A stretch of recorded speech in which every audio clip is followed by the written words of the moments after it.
그러다 보니까 한국의 대표적인 시가총액이 높은 기업들은 어쨌든 현 상황에서 수혜를 볼 수 있는 건 하나도 없다. 네네. 유일하게 예외가 있다면 조선 방산, 그리고 그 나머지는 사실은 관세 폭풍에서 벗어날 수 없는 섹터들 대부분이다 보니까 전반적으로 산업에 미치는 영향은 굉장히 치명적일 수밖에 없고, 그러다 보니까 최근에 이제 환율도 다시 급등을 했죠. 네네.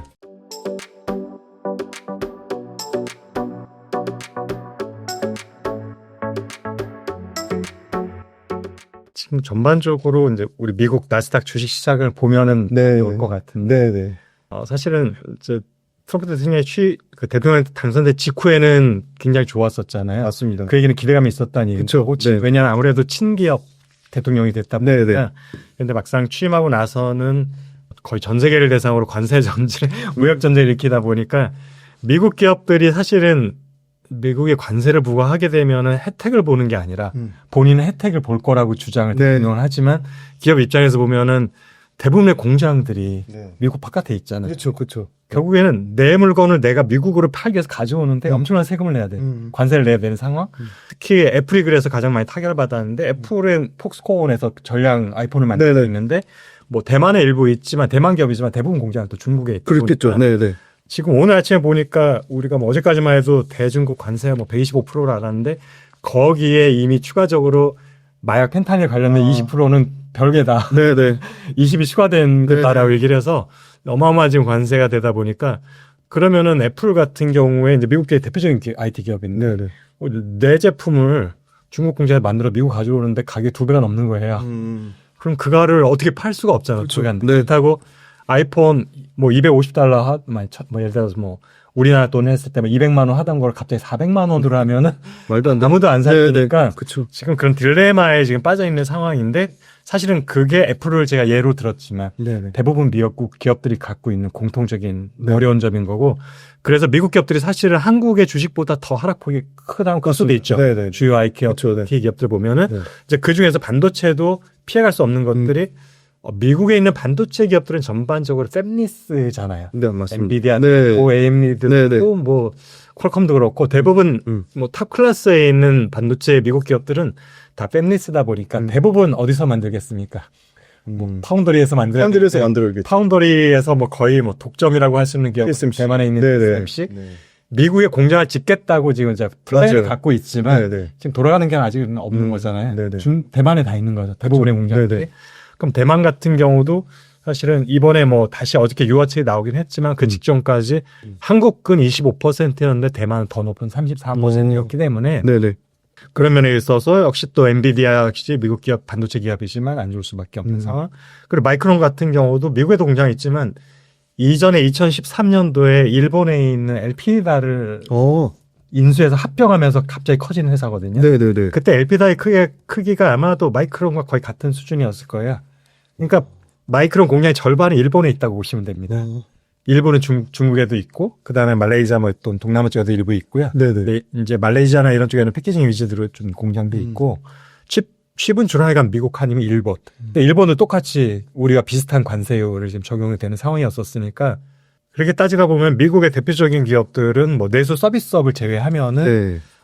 모든 기업들은 다 관세를 오히려 역효과를 받고 있는, 수혜가 아니라 그 관세에 대한 후폭풍을 받게 되는 상황이다 보니까 미국 증시가 안 좋을 수밖에 없고, 결국에 한국의 IT 기업들, 네. 특히 반도체 기업들은 네. 거의 뭐 미국 나스닥 시장을 굉장히 따라가는 동조율이 굉장히 높잖아요.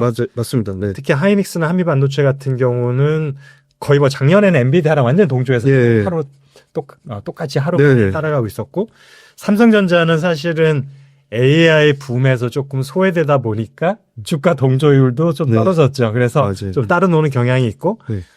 그런 상황이다 보니까 이제 한국의 이제 주식시장보다도 시가총액이 높은 건 IT 기업들이 많잖아요. 뭐 네네. 전기차, 2차전지까지 포함하면 거의 네. 대부분인데, 네네. 상위 종목들이 좋을 수 있는 게 하나도 없는 거예요.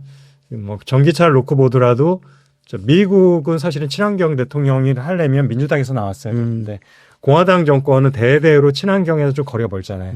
왜냐하면 군수하고 석유 석탄 네. 기업들이 주로 스폰서 기업들이다 보니까, 그래서 전기차나 친환경 정책을 적극적으로 추진할 의지가 없는 정권이 지금 미국의 대통령 백악관이라고 보시면 될 것 같고, 그러다 보니까 한국의 대표적인 시가총액이 비중이 높은 기업들은 어쨌든 현 상황에서 수혜를 볼 수 있는 건 하나도 없다. 네네. 유일하게 예외가 있다면 신문에도 많이 나오고 최근에 이제 섹터로 분류했지만 조선 방산 맞습니다. 오늘 아침에도 조선 네. 관련해서는 맞아요. 행정명령에 서명을 했어요. 네. 그래서 지금 뭐 아주 강하게 엄청난 돈을 투입하겠다 조선업의 다시 부흥을 위해서. 네.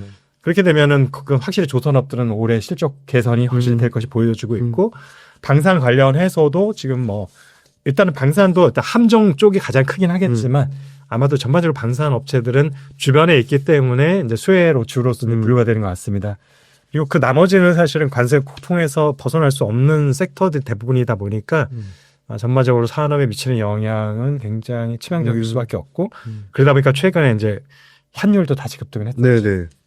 지난주에 우리 탄핵 가격이 되면서 34원인가 급락을 하면서 이제 좀 안정적으로 갈지 않을까라는 기대감이 있었는데 이제 미국에서 관세 정책이 본격화되면서 네네. 다시 급등을 해서 네. 어젠가 그제는 이제 사실은 금융위기 이후에 최고 높은 수준까지 그래서 1,500 거의 근접한 수준까지 올라왔었고요. 네.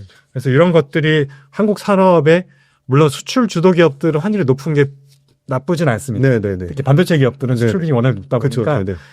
사실 SK 하이닉스가 작년 3분기, 4분기, 올해 1분기도 거의 7조 원 예상하다 보니까 굉장히 높은 수익률을 보여주고 있는데 이 중에 뭐 물론 HBM 같은 AI 관련된 종목들 비중이 높아지고 이제 그쪽에 마진율이 높으니까 그런 것이 일단 1차적이긴 하지만 사실 환율의 효과도 저희들 또 빼놓을 수는 없어서 네네. 환율이 만약에 지금 1,450원대가 아니라 한 1,200대가 된다고 하면 아마 매출 총이익률이 절반 정도로 떨어질 거예요. 지금 수준에서. 그러면은 영업이익률은 뚝 떨어질 수밖에 없죠. 네네. 그래서 지금 사실은 우리는 전반적으로 환율이 높은 게 한국 경제 전체를 보면은 좀 부정적인 영향이 크지만 반도체 같은 수출 섹터로 보면은 수혜로 오히려 수혜네 오히려 원리. 그래서 이런 이제 복잡한 것들이 지금 엮여 있습니다. 제가 간단하게 브리핑을 해드렸습니다. 최근에 점점 더 이 반도체의 업황 산업 주기가 좀 짧아지고 있다는 생각이 그런 확실히 것을 좀 보이죠. 들거든요.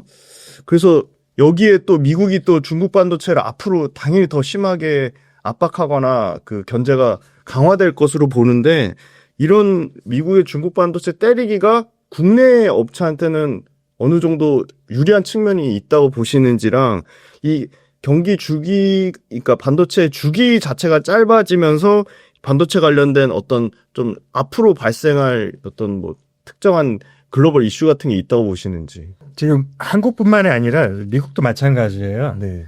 중국은 가장 큰 고객인 거예요. 반도체 관련된 네, 기업에서는 네. 일단 엔비디아 같은 경우도 엊그제 발표를 했는데 일단은 한숨을 돌렸던 게 원래 미국 전용으로 만들었던 좀 네네. 로우 그레이드 제품이 H20이라는 게 네네. 있잖아요. H100보다 훨씬 좀 네네. 성능이 떨어지는 네. 성능이 20%여서 20인 거예요. 아. 5분의 1 수준. 네네네네. 그래서 100이 기준인 거고 재밌네요. 200이 되면은 200 좋아지는 좋아지다.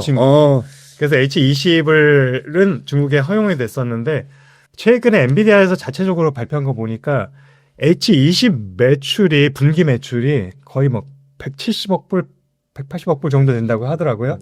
근데 지금 엔비디아의 분기 매출이 한 400억 달러 수준이라고요.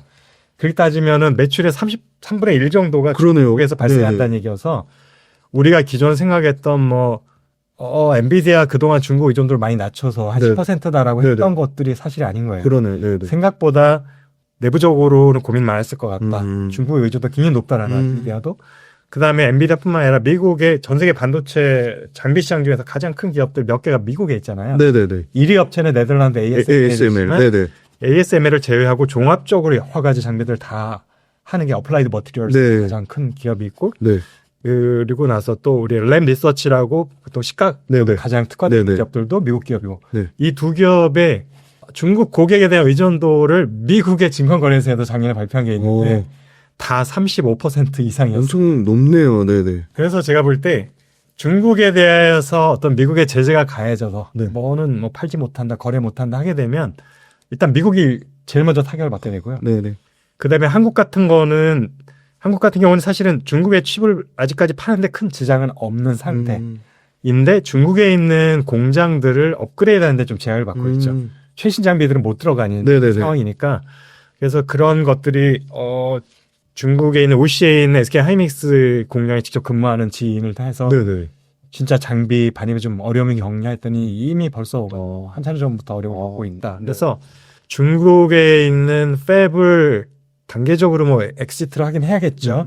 그럼에도 불구하고 지금 생산 양에서 차지하는 비중이 굉장히 높아요. 네네. 그러니까 금액으로 하면은 한국 공장에 좀 더 프리미엄 제품들 위주로 하니까 네네. 금액이 판가 비싸니까 네네네. 그러니까 금액으로 하면은 중국의 의존도가 좀 낮아질 수는 있지만 네.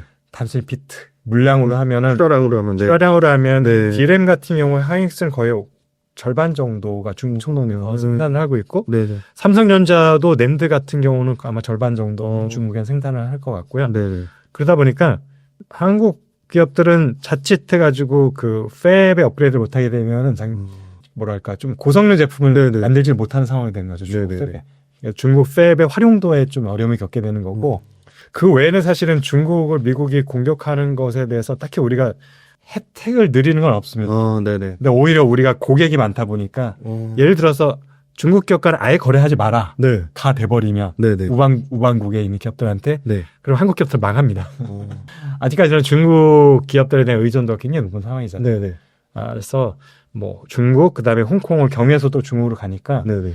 그래서 중국과 홍콩의 반도체 우리 수출주에 차지한 비중이 아직 좀 많이 낮아지긴 했지만 이전에 한 70% 이상이었는데 요즘엔 한 그래도 60% 수준 금방으로 낮아지긴 했지만 뭐 전체 수출의 60%라는 얘기는 거의 치명적이라는 얘기라서 네.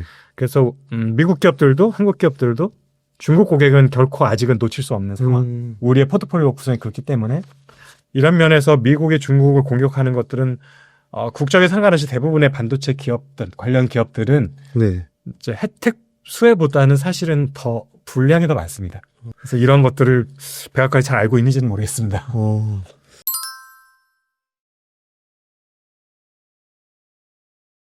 말씀 주신 거하고 좀 연관지어서 반도체 투자하는데 좀 가장 조심해야 될 리스크 요인은 뭐라고 보세요? 관세 측면을 제외하고 봤을 때는. 지금 아무래도 최근에 DRAM 낸드에서 중국 기업들의 경쟁력이 굉장히 네네. 급격히 한국 기업하고 좁혀지고 있다는 네네. 기사가 많이 나오고 있고요. 네네.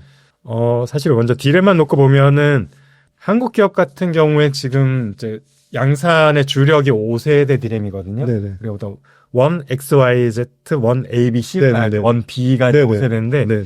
이게 아마 공정 미세와 이제 기술력으로 몇 나노 이렇게 얘기를 하면 네네네.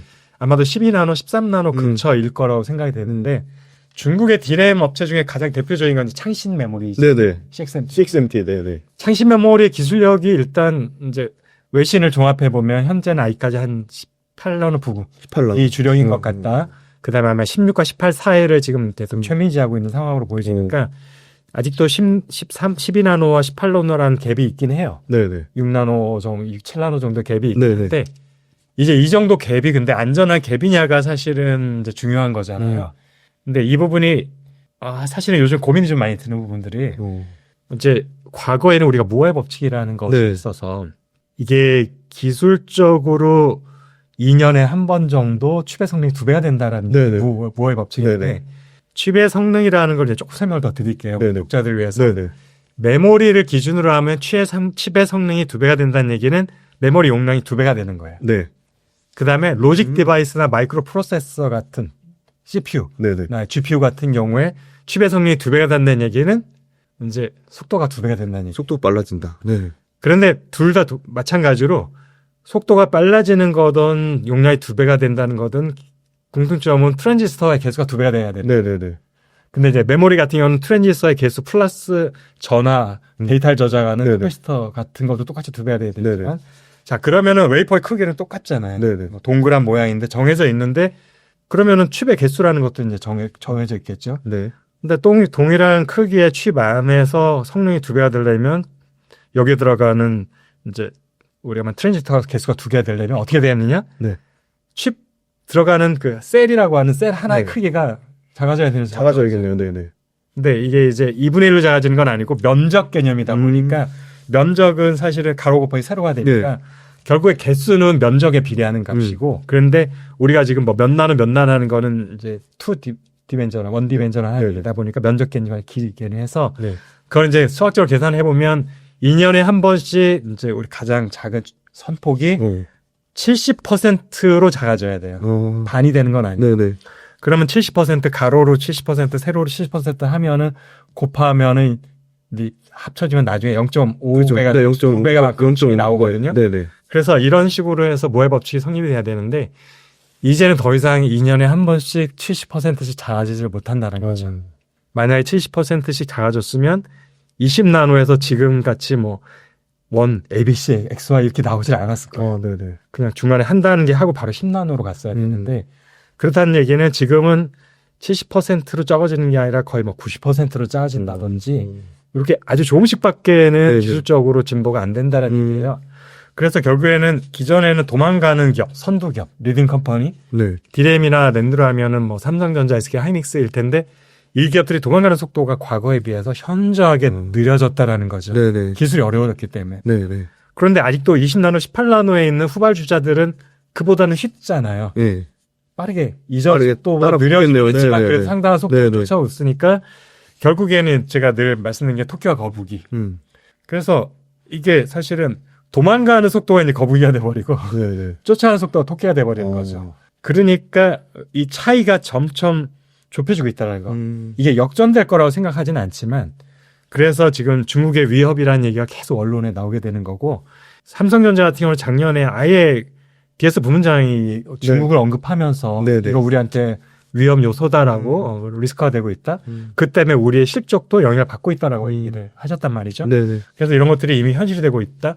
이런 부분들이 이제 중국의 리스크인데 이건 이제 메모리 쪽에서 얘기인 거고 그래서 결국에는 점점 좁혀지고 있는 거는 피할 수 있느냐? 아, 좁혀지는 걸 막을 수는 없다. 결론적으로는. 왜냐하면은 정해져 있잖아. 산술적으로. 예. 도망가는 속도와 쫓아오는 속도가 다르기 때문에 점점 좁혀질 수밖에 없는데 네네. 이게 결국에는 역전은 아닌 거죠. 점점 무한히 좁혀지는 거겠죠. 네네. 근데 우리가 그래프 보면은 뭐 지수함수나 로그함수는 네네. 축을 만나지는 않지만 무한히 가까워져 가는 모습을 그리잖아요. 네네네. 이제 그런 느낌인 거고 그다음에 로직 디바이스라는 어떻게 될까? 메모리가 아닌 이제 로직 디바이스라고 하면은 하이닉스는 거의 안 하기 때문에 삼성전자의 파운더리가 이제 로직 디바이스하고 연관이 되어 있는데 네네. 지금 전 세계적으로 인텔, 삼성전자, TSMC 그다음에 아직 공장은 없지만 일본의 라피더스가 네. 전부 다 2나노와 2나노 밑에 1나노대를 지금 타겟해가지고 개발하고 있어요. 네. 고객을 지금 확보하려고 지금 사전 수주 작업을 하고 있는데 네. 중국 같은 경우에는 로직 디바이스가 얼마 전께는 한계가 7나노미터였어요. 그래서 화웨이가 어센더 910C라고 자체 개발한 AI 칩이 있잖아요. 네네. 이게 어떻게 보면은 엔비디아 칩을 대체할 수 있는 국산품이라고 할 수 있는 건데 이 칩에 들어가는 것들도 화웨이에서 설계를 한 7나노 기술을 활용했다라고 얘기를 하고 있는데 왜 7나노까지였냐고 하면 우리 아까 장비를 중국에 파는 것들을 제재를 한다 미국이 했는데 자 재밌는 게 있어요. 자 미국 기업들이 사실은 더 큰 타격을 받아야 되는데 몇 년이 지났는데 여전히 미국 장비 기업들의 고객의 30-40%가 중국에. 근데 미국의 본격적인 제재를 하기 전에도 그 정도였어. 아, 네네네. 이 얘기는 네. 아마도 미국 정부 상무부에서 아는지 모르는지 아마도 알면서도 저는 생각을 하는데 눈 감아지고 있는 거야. 본인 나라의 기업들은 왜냐하면 당장 회사가 망할 수 있으니까. 근데 ASML은 네덜란드 기업이잖아요. 네네. 거의 정부의 압박을 넣어서 팔지를 못하게 하고 있는 상황인 거죠. 그래서 제가 알기로는 미국에서 본격적인 반도체 특히 EUV 장비 제재가 된 이후로 중국이 한 대도 팔지 못하는 것으로 알고 있어요. 네네. 공식적으로는. 네네. 그래서 EUV 장비 없이 만들 수 있는 반도체 기술의 한계선이 7나노다라는 게 그동안 이제 전반적인 엔지니어들의 이제 공론화되는 의견이었었는데 최근에 제가 충격적인 소식을 하나 접했습니다.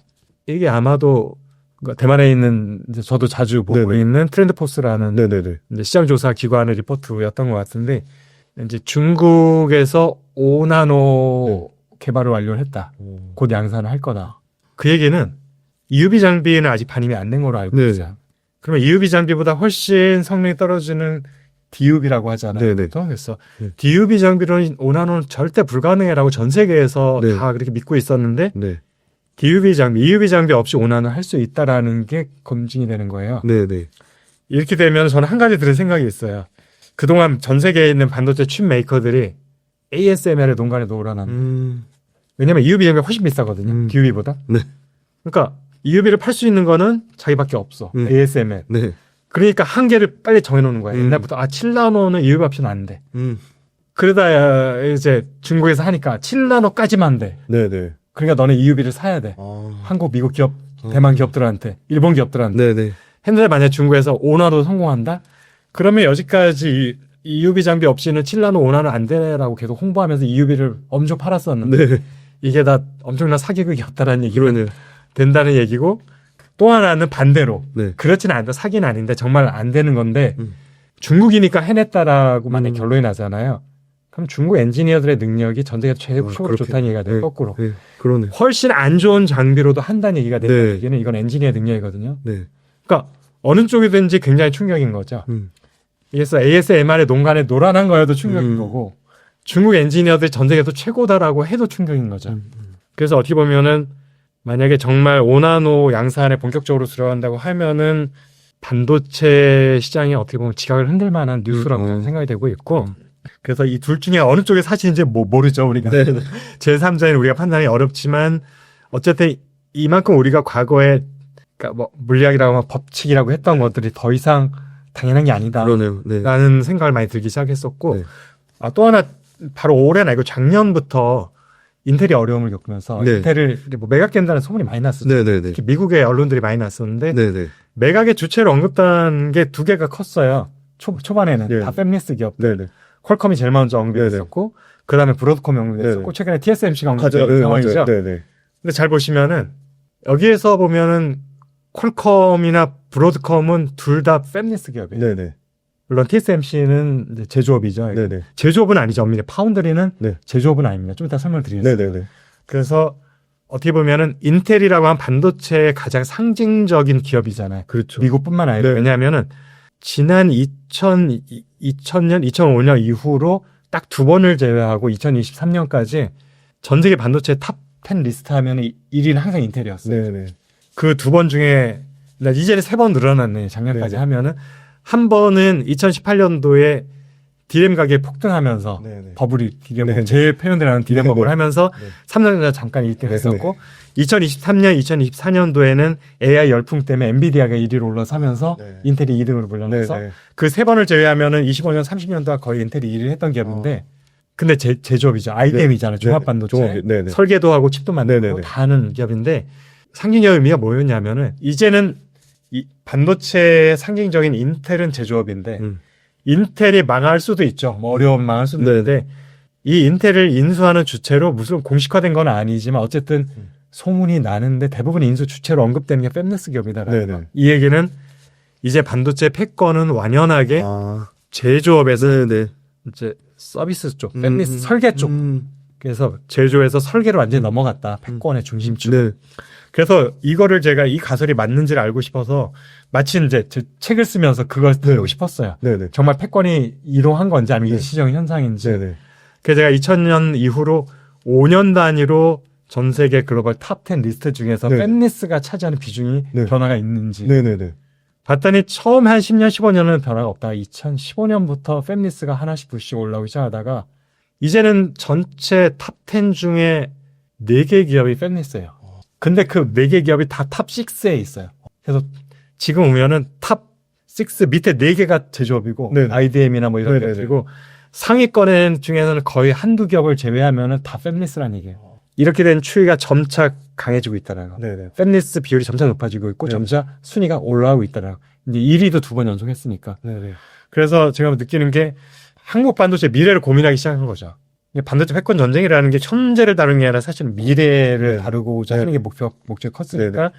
미래에 한국 반도체 패권을 유지할 수 있을까 사실은 제가 관심사일 거잖아요. 네네네. 뭐 제가 아직까지는 결국 한국 국민의 입장에서 썼을 네네. 테니까 네네. 그런 면에서 이제 미래를 바라봐야 되는데 지금의 흐름이 결국 미래는 현실이 되는 거잖아요. 네네. 그렇게 봤을 때 이제 반도체 패권은 팹리스 쪽으로 넘어가는 설계로 넘어가고 있구나. 근데 앞으로도 그렇게 될 것 같다라는 생각이 드는 게 설계 중요성이 점점 커지고 있다라는 거. 그리고 이제는 점차 공정으로는 한계에 다다랐다는 걸 우리가 지금 피부로 느끼잖아요. 네네. 그래서 중국이 이제 점차 따라오고 있다라는 거. 그 얘기는 공정적으로는 이제 무언가 새로운 제품을 만들어서 이거를 혁신적으로는 제품에서 뭔가 수요를 만들어내는 건 한계가 왔다. 결국은 새로운 그런 시장을 만들 수 있는 거는 설계적인 접근이다. HBM을 생각해 보시면 네. HBM은 사실은 반도체, 새로운 반도체는 아니에요. 거기에 들어가는 거는 그냥 GDDR이에요. 네. 그래픽 DDR. 네네. 물론 맞춤형으로 들어가면서 약간의 스펙의 변동은 있겠지만 결국에는 기존부터 우리가 그래픽에 들어가고 있는 그러니까 우리가 보면 GeForce 같은 네네. 고사양이 네네네. 그래픽 보드에 들어가던 것들의 GDDR이 근데 HBM이라는 게 등장하는 거는 똑같은 GDR인데 이제 GDDR의 성능이 좋아지질 않는 거예요. 네네네. 어려워진 거죠, 점차적으로. 그런데 성능 높여야 돼. 칩 전체의 성능 높여야 되니까. 그래서 이제 등장한 거예요, HBM. 그러면은 똑같은 GDDR이지만 이거 3차원으로 쌓으면서 전체적으로 이제 데이터 커뮤니케이션을 바깥에 외부 전선을 하지 말고 우리 TSV라는 내부 전구를 통해서 하자. 어마어마하게 빨라질 수 있죠. 네네. 이렇게 접근한 것들이 HBM인데 결국에는 이제 칩 자체에 공격적인 변화는 없는 거고 패키지 쪽에 변화를 가져온 거죠. 이제 이런 것들이 이제는 설계와 패키지 쪽에 관심이 가기 시작했다는 얘기는 공정으로선 더 이상 기술적인 한계에 도달했다는 얘기가 되는 거고 그렇기 때문에 최근에 팹리스들의 선전이 이해가 되는 거예요. 그래서 이제 반도체 패권은 제가 볼 때는 이미 추는 기울어서 팹리스 쪽 설계 기업들한테로 넘어갔고 네. TSMC가 아까 제가 제조업이 아니다라고 말씀을 드렸는데 고객들이 TSMC를 좋아하는 이유가 있습니다. 물론 TSMC가 잘 만들죠. 네네. 기술이 좋아요. 네네. 근데 우리가 보통 팹리스 기업들이 설계를 이제 넘기면 그냥 막 공장에 가져가면 만드는 거라고 생각을 하잖아요. 네네네. 근데 그렇지가 않아요. 그렇겠죠. 당연히. 우리가 지금 팹리스에 오는 설계도는 제가 직접 그 설계를 보지 않았지만 그냥 컴퓨터에서 오토캐드로 그린 네네. 도면이에요. 회로도. 우리 보면은 초등학교, 중학교 때 물리 시간에 보면은 뭐 저항이 어떻고 콘덴서만 회로도 있잖아요. 그런 네네. 거를 주는 걸 거예요. 그걸 가지고 우리가 공장에 주면은 반도체를 어떻게 만듭니까? 반도체 공략에 필요한 거는 여기에 그래서 뭐 그렇죠. 뭐 네. 디램을 어떻게 네네네. 만들 거면 네네. 어떻게 팔 거면 두께를 네네. 얼마를 가지고 네네네. 어떤 재료를 쓸 건데 그렇죠. 이런 네. 거는 없어요. 그러면 그거를 다시 설계를 해야 되는 거죠. 네네. 공정량. 그 설계를 누가 하냐? 파운드리에서 하는 거죠. 파운더리가 혼자 하지는 않고 파트너가 있어요. 디자인하우스. 디자인하우스. 네네. 그래서 중간에 디자인하우스도 최종적인 공정에 가져갈 수 있는 것까지는 안 할 거예요. 직전까지 해주면 결국에 최종적으로는 파운더리 기업이 네. 손을 다시 봐서 네네. 본인의 라인을 본인이 잘 알잖아요. 그렇죠. 네. 그 라인에 맞게 튜닝해가지고 내가 어떤 장비가 있고 없고는 아닌데 없는 장비를 사용하도록 할 수는 없는 거니까 네네. 그래서 최종적으로는 결국 TSMC 같은 파운더리 기업들의 설계 능력이 좋아야 되는 건데 그래서 파운더리 일단 제조업이 아닌 이유는 산업 분류하면은 디램이나 낸드를 만드는 건 제조업이에요. 왜냐하면 이거는 잘 만들어 놓고 살 사람 사세요 하는 거거든요. 결국에는 대형마트나 백화점에 진열을 해놓으면 돼요. 네네네. 여기서 차이는 눈에 잘 보이는 목에 진열을 할 수 있으냐. 그러니까 프리미엄 제품들이 네네네. 네임드가 있는 회사들은 좋은 곳에 목이 좋은 곳에 진열해 주는 거고 그렇지 않은 중소기업들은 잘 안 보이는 모퉁이에 네네. 진열해 놓겠죠. 네네. 그런 차이가 있고 이제 가격의 프리미엄이 있겠죠. 왜냐하면 홍보비 같은 거 다 가격에 장만해야 되니까 유명한 모델 썼어 뭐 이러니까 비싸지는데 비싸서 사잖아요.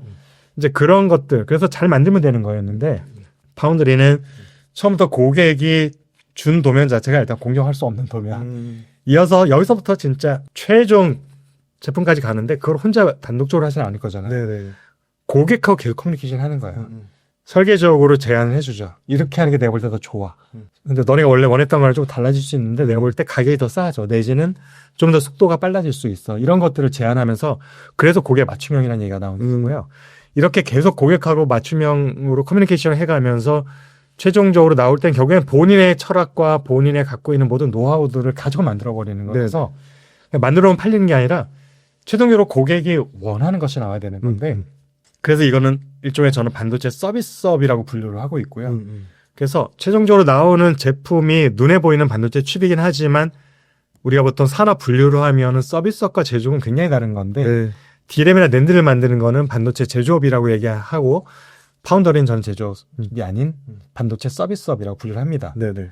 그럼 우리가 보면은 그래서 결국에는 공략도 칩을 만드는 거니까 이걸 잘 만든 얘도 잘 만들지 않을까라는 생각이 들긴 하지만 네.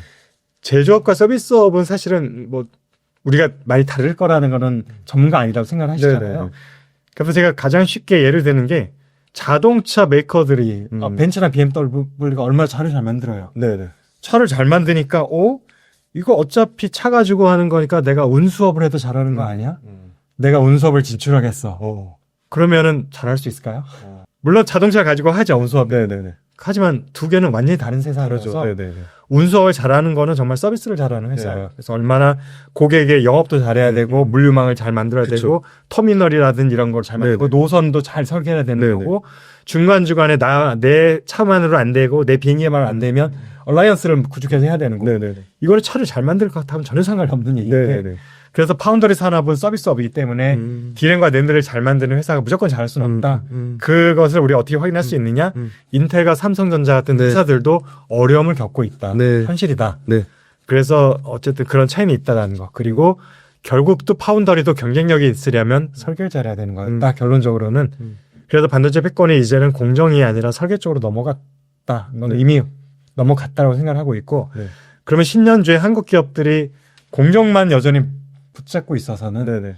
우리가 패권에서는 뒤질 수밖에 없다는 거죠. 네네. 모퉁이에 진열되는 그 운명을 벗어날 수 없을 수 있다라는 우려가 생겨서 네. 그래서 이제는 우리는 좀 더 설계 쪽에 관심을 갖고 설계 역량을 키우는 것들이 더 중요한 시점이 아닐까라고 생각해서 앞으로 10년 동안은 저는 그쪽에 좀 한국 기업들은 매진을 했으면 좋겠다라는 생각을 네. 합니다.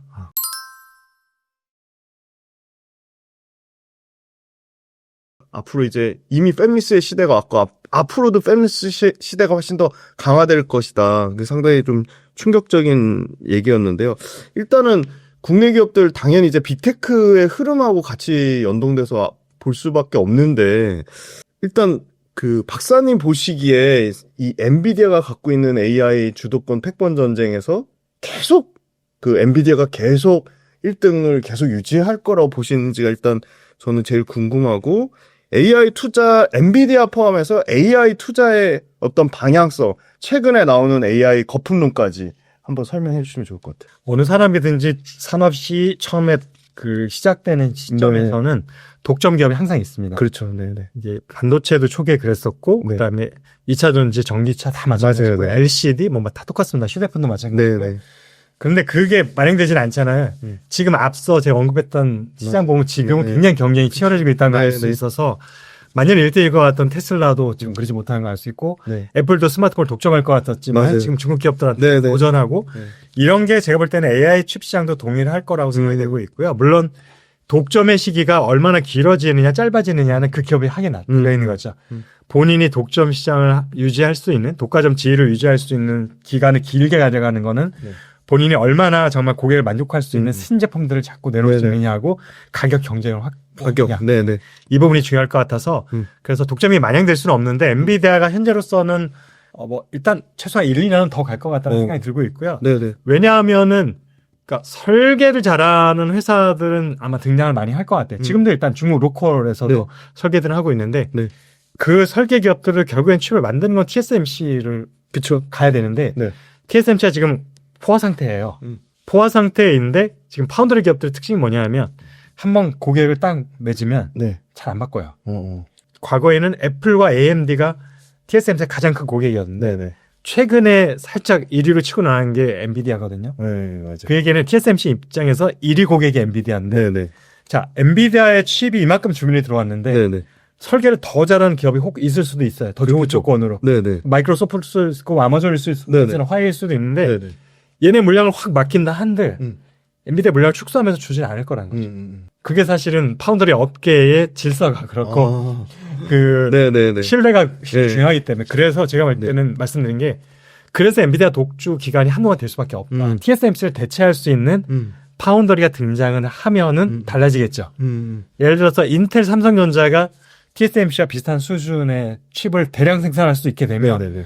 굳이 고객들이 TSMC에 줄 서지 않아도 되니까 그러면은 약간 엔비디아의 뒤를 잇는 AI 칩을 스스로 잘 만드는 회사들이 나왔을 때 만들어주는 회사들의 초이스가 많아지니까 네네. 그러면 빠르게 시장 점유율이 높아질 수 있어요. 그렇겠죠. 네네. 그래서 지금 제가 볼 때는 실력의 문제가 아니라 바틀렉은 AI 시장의 독점에서 과점으로 가는 것의 바틀렉은 파운드리가 지금 독점을 벗어나지 못하고 있는 상황 때문이다라고 보고 있어서 결국에는 이거는 아무리 그 빅테크 기업들이 잘하냐 못하냐 문제는 아니에요. TSMC를 대체할 수 있는 파운드리가 생기느냐 못 생기냐가 엔비디아를 위협할 수 있는 플레이가 나오냐 못 나오냐를 결정할 거라고 저는 보고 있습니다. 그 최근에 많이 나오는 얘기가 그 아식 주문형 반도체 그게 HBM 시장을 상당히 많이 대체하고 양분할 거라고 보시는지 아니면 HBM하고 아직 같이 뭐 투트려 간다. 이 AI 칩에 대한 좀 구체적인 성장 방향성 설명해 주시면 좋겠습니다. 그게 사실은 언론에서 네. 언론에 하는 분들이 사실은 뭐 다양한 분야를 하는 분이 반드시 전문가가 그쵸. 아니다 보니까 네. 이제 좀 굉장히 혼동되는 경우가 많이 있어요. 네네. 그 중에 하나가 네. 에이직 시스템 네네. 뭐 이런 얘기들인데 네네. 에이직이라는 거는 새로운 반도체가 아니고 네. 아마 50년 전부터 있었던 걸 거예요. 네네네. 그러니까 에이직 반도체는 주문형 반도체를 통칭하는 거예요. 그렇게 따지면 지금 TSMC와는 파운더리 다 에이직이에요. 그러니까 주문형 반도체라는 얘기는 네. 아까 말했던 내가 만들어서 파는 건 에이직이 아니죠. 네네네. 내가 정하니까. 그렇죠. 네. 내가 정하고 내가 설계해서 만드니까 네네. 그건 에이직이 아니지만 파운더리 무조건 고객이 주문한 걸 만드는 거니까 모든 파운더리 일단 에이직이고요. 네네네.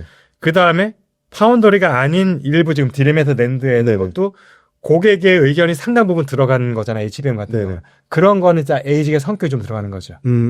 그래서 에이직이라는 건 그런 의미이기 때문에 에이직이 HBM을 대체하냐? 기존의 디램 낸드를 대체한다라는 거는 전혀. 애초에 질문 자체가 결이 잘못된 네네. 생각이 되고 있어서 네. 이 부분은 좀 그런 이해가 먼저 필요할 것 같습니다. 그 HBM 관련돼서 사실은 하이닉스는 이제 매출 사이즈나 이익 사이즈에서도 50% 가까이 올라오고 있고 삼성전자는 아직 엔비디아 콜을 못 받았잖아요. 그러니까 HBM 시장의 주도권도 결국은 계속 하이닉스가 앞으로 뭐 향후 2, 3년은 계속 유지될 거라고 보시는지 아니면 삼성전자가 올해 안에는 반드시 엔비디아 콜 테스트를 통과해서 뭐 하이닉스하고 격차를 좀 줄일 거라고 보시는지. 근데 전체 디램에 대한 시장 점유율이 36%로 하이닉스가 이번에 가장 최신 데이터 보니까 삼성전자를 제쳤더라고요. 당연히 그 HBM 역할 때문이라고 보는데 그런 전반적인 일반 그 디램 시장까지 설명 부탁드릴게요. 그러니까 최근에 그 이제 시장 점유율 1위 역전 이 기사는 사실 거의 가장 앞부분에 그 기사를 쓴 기자분이 이제 저한테 전화해서 이제 상담을 했어요. 네. 기사로 써도 될지 이라는 표현을 써도 될지 그래서 근데 일단은 그 시장조사 기관이 제가 평상시에 데이터를 보는 기관은 아니었어요. 네네. 그런데 제가 볼 때는 네. 이제 그 다른 제가 보이는 기관은 좀 늦게 나오는데 네네. 집계가 한두 달 뒤에 나오는데 예. 충분히 그 기관에서도 역전됐다는 수치가 나올 가능성도 전 배제하지 않고 있는 게 네네. 왜냐하면 작년 1분기, 2분기, 3분기, 4분기로 가면서 디램에서 삼성전자와 하이닉스의 격차가 굉장히 좁혀지고 있었고 네네. 마지막으로 그 기관의 데이터로 보면 4분기였는데 3%포인트 밑으로 들어왔어요. 근데 이 격차 좁혀지는 속도를 생각해 보면 네. 물론 말씀하신 것처럼 그거의 가장 큰 원인은 HBM 네네. 매출 비중 네네. 그거에 따라 달라지는데 왜냐하면은 HBM을 제외한 다른 제품은 여전히 출하량이 삼성전자 아직도 많을 거거든요. 그렇겠죠. 그런데도 불구하고 금액으로 환산하게 되니까 네. 굉장히 비싼 제품을 많이 파니까 네네. 이제 금액 환산했을 때 이제 역전되는 데이터가 처음 나왔고 네. 아마도 트렌드포스 발표가 이제 한 달 뒤쯤 나왔을 때도 역전으로 나오게 되면 저는 가능성이 50%는 충분히 된다 보고 있는데 그러면 저는 이제 완전히 인정을 해야 될 것 같다. 그런데 그 1년 역전, 이제 한 분기 역전한 게 계속될지는 또 지켜봐야 되는 상황인 네네. 거고요. 근데 역전이 발생했다는 자체가 일단은 굉장히 기념비적인 사건인 게 제 기억으로는 1990년대 후반 이후로 네. 한 번인가 두 분기 기준으로 한두 번 정도를 제외하고는 삼성전자가 1위를 놓친 적이 없어요.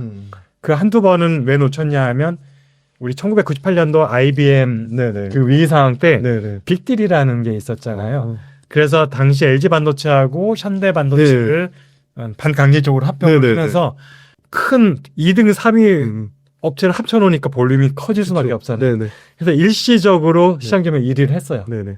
몇 분기였는지 기억은 안 나지만 네네. 오래 가지는 않았습니다. 그래서 그때를 제외하면은 삼성전자 1위를 놓친 적이 한 번도 없었는데 만약에 이번에 정말 순수하게 실력으로 해서 다른 뭐 합병 이벤트도 아니었는데 1위 자리를 내놓게 되면은 제가 볼 때 이거는 삼성전자 입장에서는 굉장히 뼈 아픈 시점 네네. 이벤트라고 저는 생각되고 있고 네. 그다음에 하이닉스 입장에서도 사실은 실질적으로는 처음인 거죠. 네. 디램 1위를 한다는 네네. 것이 물론 낸드는 쉽지 않아요. 네. 격차 워낙 크기 때문에. 네네. 그래서 지금 하이닉스 입장에서도 굉장히 고무돼 있을 거라고 생각되고 있고 이 여세를 몰아서 우리 뭐 HBM만 갖고 마냥 이게 갈 수는 없잖아요. HBM 네. 시행이 늘 작년 올해만큼 고성장을 하진 않으니까 네네네. 결국에는 훨씬 더 물량으로 보면 볼륨이 큰 네네. 다른 제품에 대한 경쟁력을 높여야 되는 네네. 이제 그런 이제 미션이 있긴 하지만 어쨌든 현재 기세를 탄 건 맞는 것 같고 그래서 올해 안에 이 기세가 꺾이지는 않을 것 같다. 네, 질문하셨던 것 중에 그러면 삼성전자 HBM이 이제 본격적으로 네. 단계도 올라서 네네. 이제 좀 굉장히 빠르게 격차를 좁혀가는 네. 시점이 오겠느냐, 고주가 네. 오겠느냐. 네네. 올해는 힘들죠. 왜냐하면 이미 HBM 그러니까 4세대, 5세대는 완전히 지금 시장에서 주도권을 뺏긴 상황이고 차세대는 6세대 HBM4라고 하는 거에서 이제 승기를 잡아야 되는 거잖아요. 승기라기보다는 뭔가 좀 격차를 좁혀야 되는 상황인 거잖아요. 근데 이미 벌써 하이닉스는 HBM4 테스트 샘플을 벌써 보냈잖아요. 엔비디아에. 삼성전자는 개발 완료했다는 얘기도 아직 없는데 네네. 여기서 벌써 격차 몇 달 이상 벌어진 거거든요. 그러면은 삼성전자는 올 하반기에 퀄테스트 통과 가능성이 있을까 없을까조차도 일단 미지수인데 네. 하이닉스는 아마도 하반기부터는 본격적인 양산도 가능할 수 있겠다는 생각이 드는 거죠. 블랙엘 울트라에 네네. 탑재할 수 있겠다. 네네. 이런 생각이 드니까 네. 올해 안에는 이미 힘들다는 상황. 그러면은 내년이 되면은 가능할까냐? 그건 뭐 제가 점장이가 아니까 알 수 없지만 네, 네. 이거를 가능하게 만드는 것도 삼성전자 자신이고 그렇겠죠. 가능하지 못하게 하는 것도 본인들이 네, 네. 잘 못해서 그런 거기 네, 때문에 네. 지금부터 앞으로 6개월 정도가 삼성전자가 과연 내년에는 네네. 획기적인 뭔가 네. 전기를 마련할 수 있을지 내년도 끌려갈지가 네네. 앞으로 한 6, 7개월 정도에 달려있을 것 같습니다.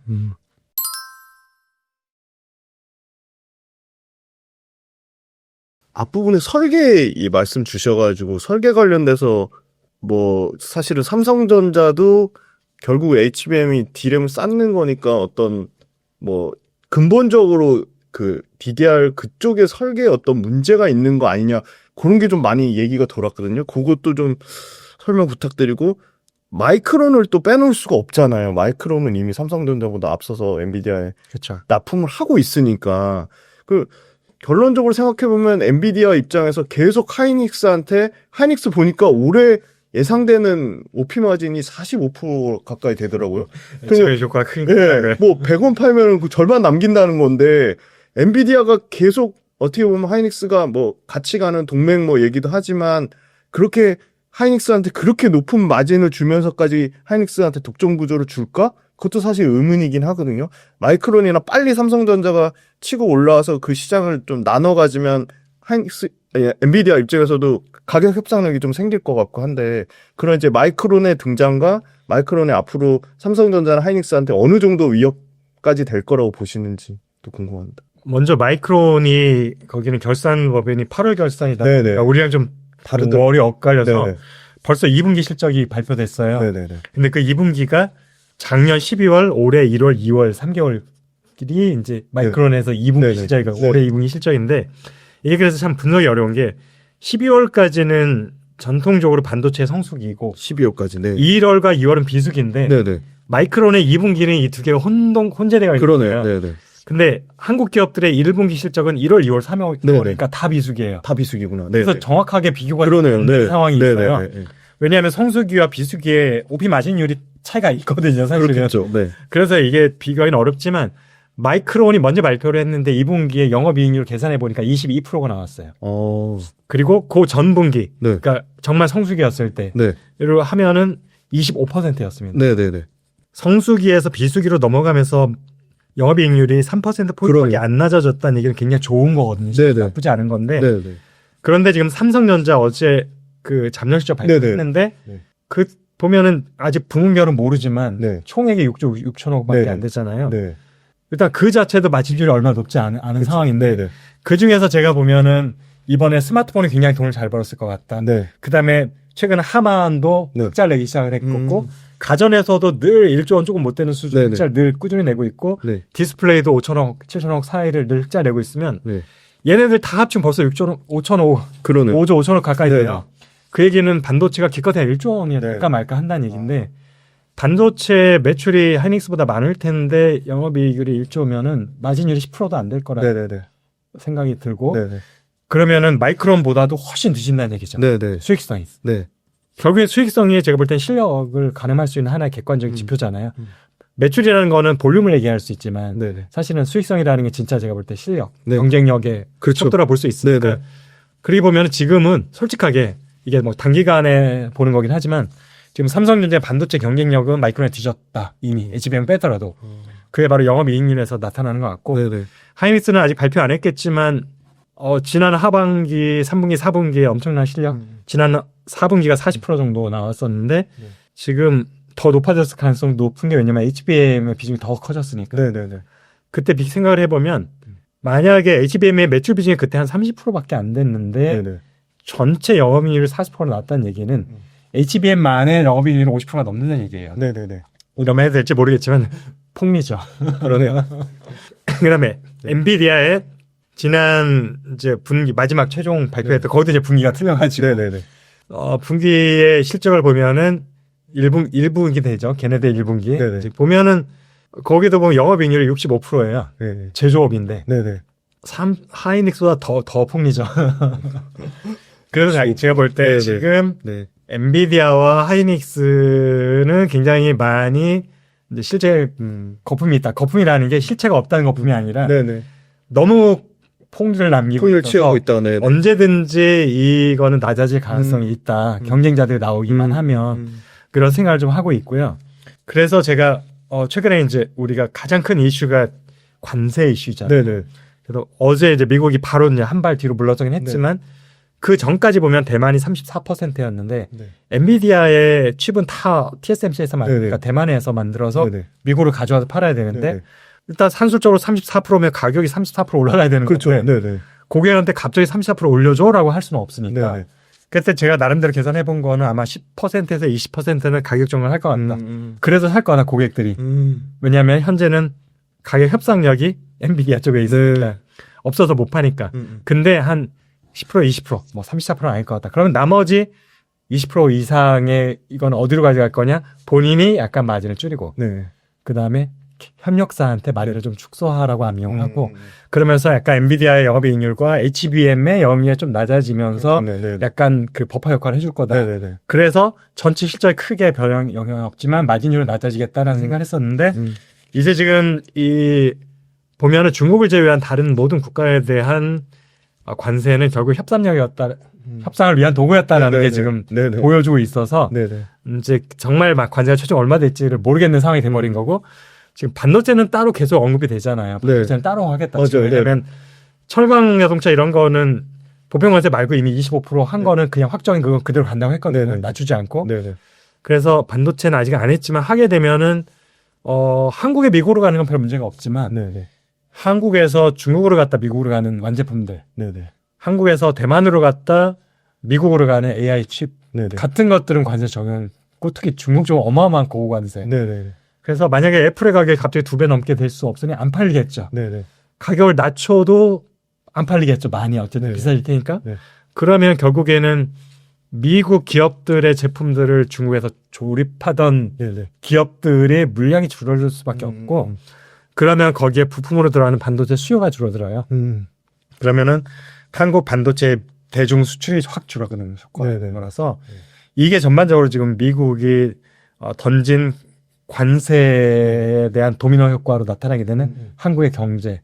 그래서 반도체는 이렇게 보면 첫 번째 다이렉트로 오는 건 아니고 투 쿠션에 걸쳐가지고 효과가 오게 된다고 저는 생각을 하고 있어서 네. 그래서 지금 이런 부분들을 우리가 좀 주의를 봐야 될 것 같고 그래서 독과점 이슈도 이런 것들이 다 맞물려 있다라는 것들 네네. 말씀드려봤습니다. 앞부분에 이제 팹리스하고 파운드리 말씀을 많이 주시고 인텔까지 같이 말씀 주셨는데 박사님 보시기에 엔비디아를 제외하고 팹리스 업체들 중에 앞으로 엄청나게 좀 엔비디아를 위협할 수준까지 커질 뭐 글로벌 팹리스 기업들 뭐 공부해볼 만한 기업들 좀 소개해 주시면 좋을 것 같고 아까 중간에 뭐 디자인 하우스랑 그 최첨단 후공정 패키징 쪽도 나왔는데 뭐 여기서도 혹시 뭐 국내 기업 또는 아까 팹리스도 글로벌 기업하고 국내 기업 중에 좀 그래도 경쟁이 있다고 보시는 데가 어딘지 좀 팹리스 기업은 지금 전 세계적으로 보더라도 미국의 점유율이 거의 70% 가까이 되고 있는데 사실은 이게 갑자기 높아진 거긴 해요.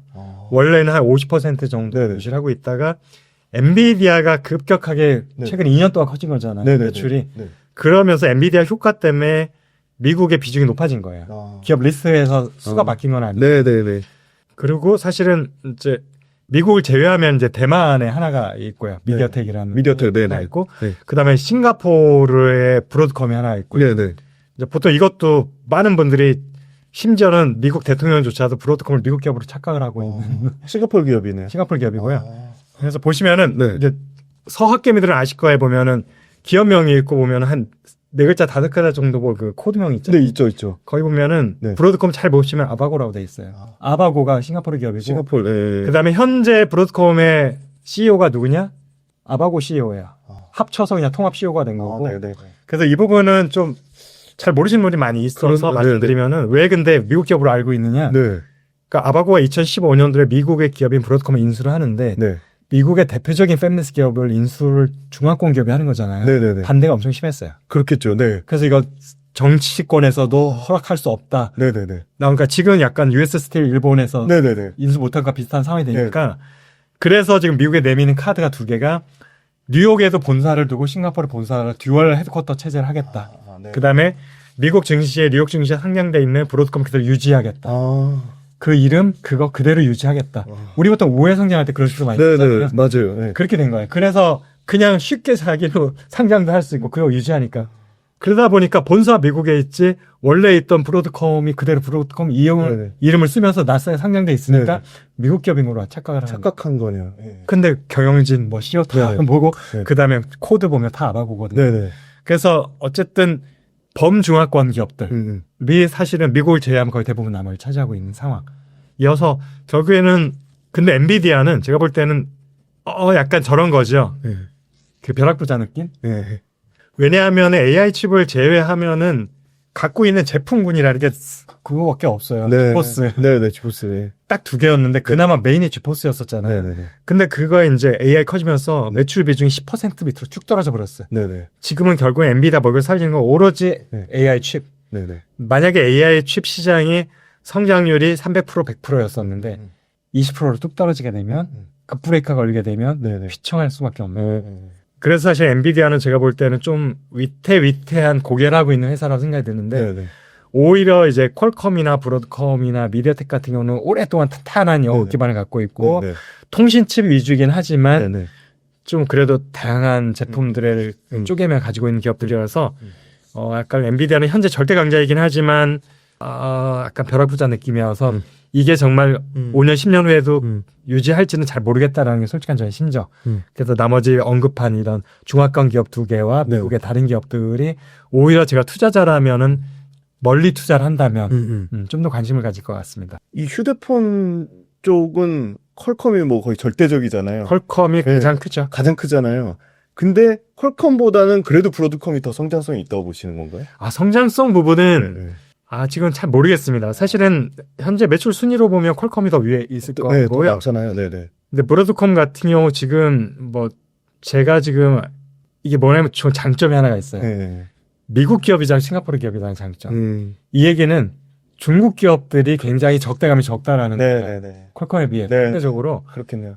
그래서 이런 부분들 그다음에 대부분 사람들 미국 기업을 알고 있으니까 미국에서도 적대감이 없어요. 네네. 그래서 이런 양쪽 고객을 다 확보할 수 있다는. 그래서 만약에 미중 간의 갈등이 크게 졌을 때 퀄컴보다는 브로드컴의 수혜가 좀 더 있을 수 있다라는 생각이 들어서 그래서 두 개 중에서 오히려 브로드컴이 좀 더 확장성이 높다라고 좀 생각하고 있고 아까 제가 질문을 받았는데 못했던 것도 약간 패키지 쪽을 뭐 네네네네. 어떻냐고 물어보셨는데 네. 지금 패키지에서는 미국 기업 ASE인가 기업 네. 하나를 빼면 네. 나머지는 다 중국 대만 기업. 대만계잖아요. 네. 중국 대만 기업에서 네. 이미 중국계가 완전히 점령을 한 시장이라고 보시면 되고 한국 기업은 아직 거기는 명함을 내놓지 못하고 있습니다. 한국의 제일 큰 기업도 사실 거기 가면 탑10 리스트에 못 들어간 상황이다 보니까 그래서 지금 그쪽은 이미 오래전에 넘어갔습니다. 중국 쪽으로. 네네. 그래서 그 부분 예를 들어서 중국이 우리가 2015년부터 10년 동안 뭐 자금률을 50% 만들겠다면서 반도체 굴기를 했었잖아요. 네네네. 근데 우리가 그동안 우리가 막 창신 메모리하고 양치 메모리만 신경을 썼어요. 네네.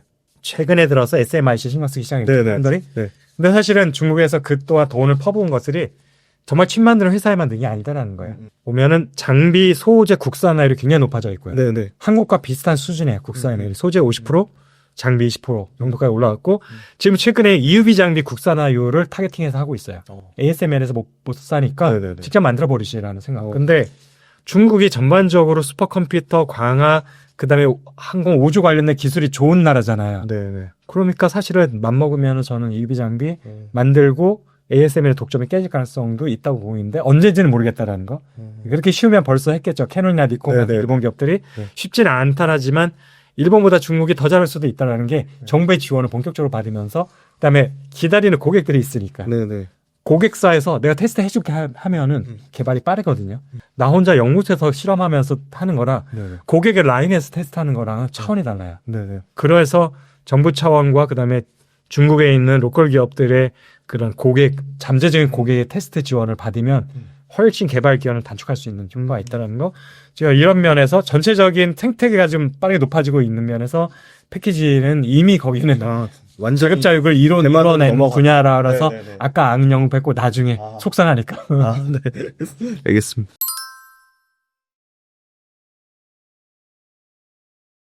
박사님이 첫 책이라고 들었습니다. 반도체 패권 전쟁. 공저자는 2권 정도 있었는데 네네. 완전히 다르잖아요. 단독은 다르죠. 단독은 완전 첫 번째. 느낌이 다르죠. 예.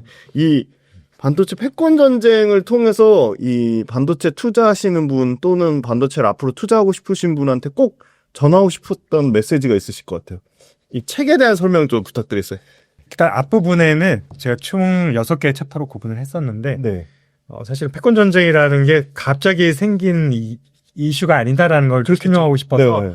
지난 한 20여 년 동안 특히 D램 쪽에서 네네. 치킨 게임이라는 표현을 우리가 많이 썼잖아요. 네네네. 결국 따져보면 치킨 게임이 패권 전쟁의 다른 표현이었던 것 같아요.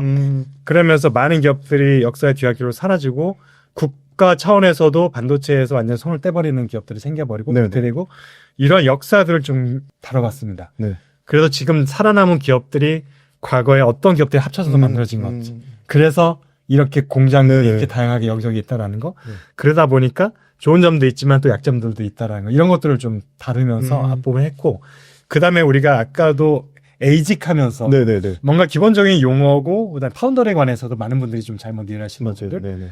대부분 사실은 이제 공통적으로 정부에 있는 분이나 언론이나 일반 분은 말할 것도 없고 네. 심지어 반도체 회사에 있는 임원들조차도 많이 혼동하는 게 네네. 파운더리가 비메모리다 라는 거가 대표적인 거고요. 그런 오류 많이 방송에서 많이 얘기하는 하겠죠. 것 같아요. 네. 그래서 파운더리는 파운더리지 그게 왜 네. 네. 그러니까 파운더리라는 거는 그냥 고객이 맡긴 제품을 주문형으로 만들어주는 게 파운더리인 거지. 고객이 메모리를 만들어달라면 메모리 만들어주고 그렇죠. 비메모리 만들어달라면 네네. 메모리 만들어주고 그러면 TSMC가 파운더리 시장 점유율 67%, 69%가 되는데 네. 69는 아직 안 됐지만 67%가 넘는데 그러면 비메모리 1위 됐겠네? 그렇죠. 근데 TSMC의 반도체 시장 점유율은 0%입니다. 본인의 제품이 하나도 없어요. 네네. 그래서 결국에는 TSMC와 파운더리 회사가 열심히 만드는 거는 누구의 시장 점유율을 잡히느냐? 엔비디아의 시장 점유율, 애플의 시장 점유율, AMD의 시장 점유율, 네네. 뭐 네. 1위로 가는 거죠. 네. 브로드컴의 시장 점유율. 네네. 그래서 파운더리는 비메모리가 아니다라는 거.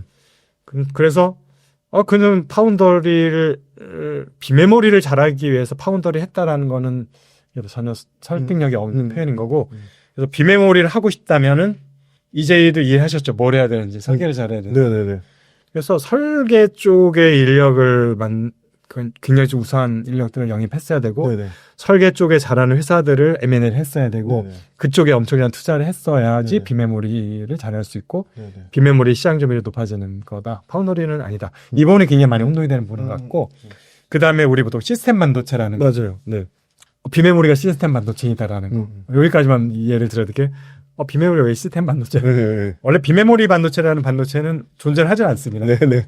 반도체라는 거는 그런 건 예측에 제가 한 챕터에서 자세히 설명을 드렸고 반도체라는 거는 전 세계적으로 반도체에 대한 이제 전세적인 거래되는 무역 통계를 내는 것들의 회사들이 많이 있는데 그 중에 TSMC라는 게 TSMC가 WSTS라는 곳이 가장 네네. 그러니까 공신정이 있는 이제 회사 있는데 거기에 약간 수십 개의 반도체 회사들이 다 회원사로 들어가 있는 곳들. 네. 그래서 그 데이터 직접 받아가지고 집계를 한 거니까 네네. WSTS에서는 반도체를 7개로 분류해주고 있어요. 그 중에 하나가 메모리인 거죠. 네, 네. 메모리 반도체는 실체가 있어요. 네. 그럼 나머지는 뭐 마이크로 프로세서, 이게 CPU 같은 거고, CPU, 그다음에 네, 네. 약간 로직 디바이스, 이게 통신 칩이라든지 네, 네. GPU 같은 것들이고, 그다음에 뭐 광학 옵토라는 광학 칩이 있고, 네. 센서라는 것들이 있고, 뭐 개별 반도체라는 게 있고, 아날로그 반도체라는 게 있어. 이거는 약간 빛, 소리, 온도 같은 아날로그 자연에 있는 것들, 데이터들, 이런 자료들을 디지털로 바꿔주는 네, 네. 거거든. 그래서 이런 것들 6개가 있는데, 그러면 메모리가 아닌 거는 우리가 잘 모르니까. 왜냐면 네. 한국 기업들이 잘 안 하니까. 네, 네. 그래서 비메모리라는 것들은 처음에 이렇게 썼을 것 같아요. 우리가 한국 국가대표팀은 11명이 뛰지만 네. 손흥민 말고는 잘 몰라요. 이런 네. 외국 외신 기자들이. 네, 네. 그래서 저 선수 잘 몰라. 어쨌든 비손흥민 선수가 잘합니다. 네, 네, 네. 그럼 손흥민을 제외한 나머지 10명을 비손흥민이라고 하는 것의 네. 의미로 메모리는 아닌데 메모리가 아닌 반드시 몰라니까 비메모리가 메모리로. 나온 것 같고요. 네, 네. 근데 어떡합니까? 이게 메모리는 하나인데 비메모리는 6개를 있고 시장 규모도 훨씬 큰 훨씬 크잖아요. 네, 뭐. 2.5배, 3배 정도 되는데 그래서 비메모리라는 것을 엄격히 말하면 써서는 안 되는 이용인 것 같고 그래서 우리가 비메모리를 해야 된다고 얘기를 하려면 좀 구체화돼야 돼요. 뭐 센서를 하겠다는 거야, 광학을 하겠다는 거야, 뭐 GPU 같은 로직칩을 하겠다는 네. 거냐, 뭐 CPU를 하겠다는 건지 뭐 이런 타겟이 정확해야 되는 거고 그래서 비메모리가 시스템 반도체도 아니고 비메모리라는 건 존재하지 않다. 네, 네. 오늘 시스템 반도체는 뭐니? 네. 시스템 반도체는 두뇌 역할을 해주는 반도체를 말하는 것 같아요. 원래 시스템 반도체는 말도 없어요. 네, 네, 네. 그런 분류도 존재하지 않고 네. 그러면은 두뇌 역할을 해주는 반도체는 뭘까 하면 엄밀하게 말하면 마이크로 프로세서밖에 없어요. CPU와 모바일 폰에 쓰는 AP만 네. 시스템 반도체이고 네, 네. 엄밀히 말하면 엔비디아 칩도 CPU는 아니고 GPU잖아요. 네, 네, 네. 얘는 로직 디바이스예요. 음. 분류 체계에서 로직 디바이스로 분류가 되고 있어요. WSTS에서 그렇게 분류를 하고 있고 그러면은 이거는 두뇌는 아닌 거고요. 네. 엄밀히 말하면 자 엔비디아에서 만드는 뭐 호퍼츠 블랙을 칩을 얘기를 할 네, 때 두뇌는 CPU예요. 네, 네. 현재 GPU 아마도 엔비디아는 자체 설계한 칩을 일부 쓰지만 현재는 ARM에서 설계한 네네. 칩을 쓰고 있는 걸로 알고 있어요. 네네. CPU를 이게 두뇌이고 그럼 GPU가 뭡니까? 우리는 AI 하면 GPU를 떠올렸는데 네. 그건 전자계산기예요. 두뇌가 천재가 막 하는데 자기가 계산까지 다 할 필요 없잖아요. 그렇죠. 이거 단순한 계산이야. 네. 그럼 계산기로 하면 돼. 내가 암산으로 이걸 하고 있어. 네, 네, 네. 좋은 계산기 쫙 깔아놓고 하자. 네. 그 좋은 계산기 역할을 하는 게 GPU인 거예요. GPU네요. 네. GPU는 두뇌는 아닌 거예요. 계산기인 네, 거지. 네, 네. 그래서 AI 칩에는 항상 CPU가 들어갑니다. 이게 두뇌고요. 네. GPU는 단순한 계산기예요. 단순한 병렬 연산하죠. 네, 네. 그렇기 때문에 GPU의 성능이 아무리 좋다고 해도 이게 두뇌가 될 수는 없는 거라서 엄밀히 말하면 시스템은 아닌 거죠. 네, 네. 그런 걸 우리가 좀 설명해드릴 그런 것들의 정리가 사실은 우리도 잘 모르자 반도체 네. 전문가도 잘 모르는 게 있어서 네, 여기까지 정리를 하고 나서 그 다음에 이제 본격적으로 파운더리 좀 아까 네, 말씀드렸지만 네, 네, 네. 파운더리에서 잘못 이해하고 있는 것들. 네. 그런데 파운더리를 그걸 어떻게 하면 잘해야 돼? 왜 삼성전자 어려움을 겪고 있어? 네. 그래서 말씀드렸던 제조업의 아니고 서비스업이다. 이런 개념부터 우리가 좀 정립을 잘하고 갔으면 파운더리를 좀 더 잘할 수도 있지 않았을까라는 것들. 그럼 TSMC가 언제까지 독점 기업이 될 거냐? 이런 것들을 좀 다루고 있고 그럼 미래에는 어떤 변화가 될 거며 네, 네. TSMC를 그런 위협할 수 있는 기업들은 후보군이 누가 있지? 이런 것들을 좀 제가 다루고 있고요. 네. 그 다음에는 왜 미국에서 갑자기 IRA 칩이라는 칩스법 같은 것 롤을 만들면서 특히 2차 전지와 반도체 기업들의 공략을 미국에 유치하려고 하는 건데 네. 왜 그러는 거지 갑자기? 네, 네. 지난 몇십 년 동안 안 그랬었는데 네, 네, 네. 과거에도 이미 일본, 대만, 한국 기업들이 다 차지하고 있었는데 그런 얘기가 없었다가 왜 갑자기 공장을 미국에 지어야 되느냐? 그런 부분을 제가 다뤘어요. Why? 네. 왜 패권 전쟁이 발발하게 됐을까? 네, 네. 그 트리거가 저는 가장 큰 건 일단은 팬데믹이고요. 네, 네. 이제 팬데믹 이후에는 여러 가지 이제 뭐랄까 자국 우선주의, 국수주의 이런 약간 국제 자유무역의 기조가 퇴퇴하고 있다라는 네, 것들을 네. 하고 있고 왜냐면은 팬데믹이 터졌을 때 미국의 모든 제품들 대부분 국외에서 생산하다 보니까 내 제품인데 들어오지를 못해요. 왜냐하면 국경에서 다 방역 때문에 막혀요. 그다음에 물류 대란이 일어났어요. 네, 네. 그래서 대부분 작은 거는 비행기지만 대부분은 해운을 통해서 운반했단 맞아요. 말이에요. 해운이 막혀버리니까 자동차는 비행기 못 시잖아요. 배로 와야 되는데 결국 그 나라에서 나오는 것도 힘들어요. 방역 때문에. 네. 그래서 왔어. LA에 있는 비치 에 있는 두 개의 항구에서 대부분 아시아 쪽에서는 물류에 대부분을 그때 처리해줘야 되는데 LA 앞바다에 떠 있는 데 들어오지를 못해요. 왜냐하면 항구에서 팬데믹 등에서 제대로 방역이 길어지니까 네네. 빠르게 이거 하역을 못 하니까 그래서 최대 한 300척까지 배에 떠 있었대요. 들어오지를 못하고. 네. 그러니까 뭐 물류 비용 가격은 급등을 하고 뭐 사재기를 하고 있는데 물건이 내 물건인데 못 들어오고 있어요. 그러다 보니까 어쨌든 미국이 이때 알았던 거야. 옛날에는 야 다른 나라의 공장에 써도 어때? 싸게 만들어가지고 내 거로 썼는데 내가 굳이 공장을 왜 갖고 있어? 네네. 난 설계만 하면 돼. 네네. 나는 금융만 하면 되라고 했었는데 바다에서 그렇게 막히면 최소한 육로는 와야 되잖아요. 그래서 멕시코랑 캐나다는 WTO가 본격적인 FTA 체결, 뭐 WTO 체결되기 전에 1년 전에 나프타를 체결했단 말이에요. 그래서 미국 경제 입장에서는 정치인들도 마찬가지로 경제 측면에서 캐나다와 멕시코는 미국이라고 그냥 생각해요. 그러니까 51번째 주라는 말까지 서슴없이 하는 건데, 네네. 아니, 당연히 그러면은 오케이 유럽이나 아시아는 막힐 수 있어. 뭐 근데 최소한 캐나다랑 멕시코는 쉽게 와야 되잖아요. 붙어 있는데. 그런데 미국의 대표적인 수입품 중에 가장 1위 품목이 자동차인데 캐나다와 멕시코에서 오는 자동차 수입이 20% 30% 급감을 해버렸어요. 팬데믹이 터지니까. 이게 형식적인 국경이라고 생각을 했었는데 네네. 이슈가 생기니까 진짜 국경이 돼버리는 거예요. 네네네.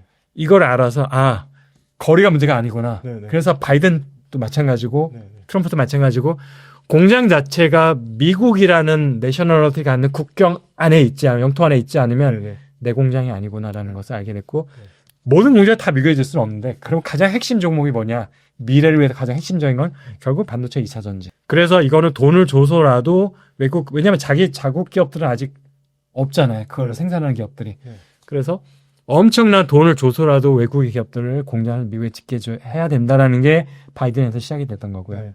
트럼프가 일기 때만 해도 그런 압력은 없었잖아요. 네네. 중국에 팔지 말아야 했었지 네네. 공장을 미국에 전혀 없었어요. 그렇죠. 팬데믹 직후에 생긴 건데 네. 그것이 이제 트럼프 이기 되다 보니까 본인도 이제 아는 거지. 공장이 없으면 안 된다. 그래서 지금의 그 상황, 패권전이 그래서 시작됐던 거고 그 여파로서 지금 우리가 늘 잘 알고 있는 네. 익히 알고 있는 지금 패권 전쟁 관련된 특히 반도체 관련 패권 전쟁이 본격적으로 벌어지면서 미중 간의 여러 가지 복잡한 것도 이제는 확전이 되는 거죠. 네네네. 대만으로, 한국으로, 일본으로. 네네. 이런 것들을 이제 후반부에 담았고 마지막으로는 한국이 잘하지만 취약한 점이 몇 가지가 있다. 네. 5가지, 6가지 제가 하나하나 짚으면서 다갔고요.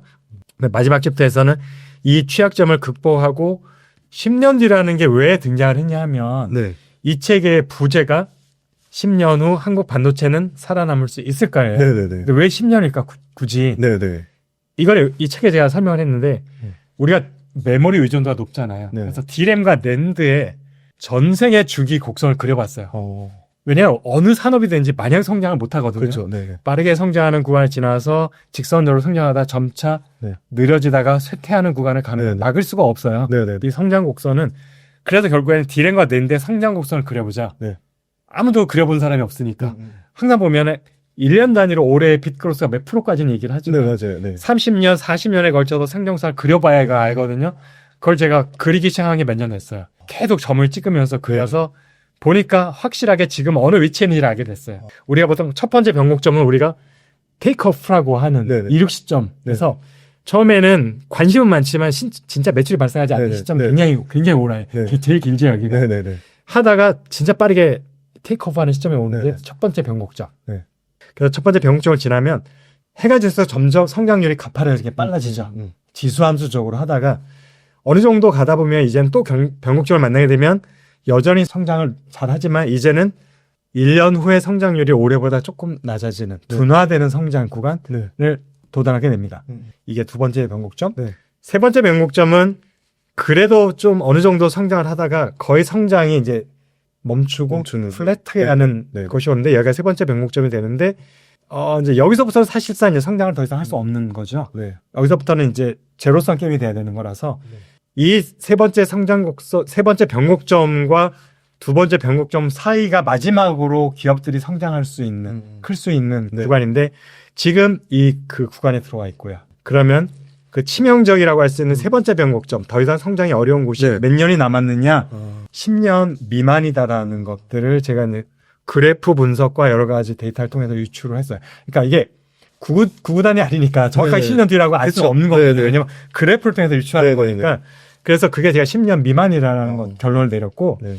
그래서 보니까 확실하게 그 기울기가 바뀌기 시작을 했었는데 작년과 재작 2년 동안 AI 붐이 갑자기 일면서 네, 네. 변화가 살짝 생기긴 했어요. 이렇게 눕던 그래퍼가 살짝 다시 튀는. 근데 저는 이건 일시적인 튀는 점이라고 일단 생각을 하고 있어서 요게 한 1, 2년 더 갈 수 있지만 큰 추세는 이거는 정말 수십 년의 그래프 차트이기 때문에 를 뒤집지도 못할 거다. 그래서 남은 기간 메모리 시장이 성장할 수 있는 기간은 기간 10년이다. 10년 후에 우리가 여전히 메모리 칩을 만들고 있다면 그냥 진열하는 메모리 칩인 거죠. 내가 만들어서 파는. 그러면 10년 후부터는 매출이 증가 못한다는 얘기예요. 쉽게 말하면 누군가 하나가 큰 해가 망하기 전에는.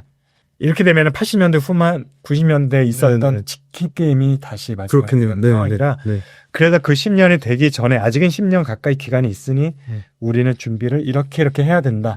6가지, 5가지 정도로 한 것이 마지막 챕터에 제가 네. 했습니다. 반도체에 조금이라도 관심 있으신 분은 엄청나게 재밌을 것 같습니다. 저도 가자마자 이거 끝나고 나서 이거 읽어봐야 될 것 같은데요. 일단 삼성전자는 이미 실적 나왔고 하이닉스 박사님 보시기에 실적 꺾이는 시점은 좀 어느 정도라고 그냥 조심스럽게 예상을 해본다면. 영업이익 규모와 영업이익률을 가지고 기준을 네네. 잡는다고 하면 네. 올해까지는 저는 좋을 것 같습니다. 올해까지, 올해 연말까지. 피크가 4분기가 된다는 얘기를 하지만 그러고, 네네. 누가 보더라도 이 정도 올해까지. 실적이면은 네. 정말 훌륭한 아, 네. 실적이다. 서프라이즈라고 할 만한 게 올 하반기까지 네. 지속될 것 같고요. 네. 그 얘기는 왜 그렇게 판단하냐면 엔비디아 실적이 엔비디아가 올 하반기까지 좋을 것 같다. 계속 이 피크를 찍을 거라고. 두 겹의 실적 연동되어 있습니다. 네네.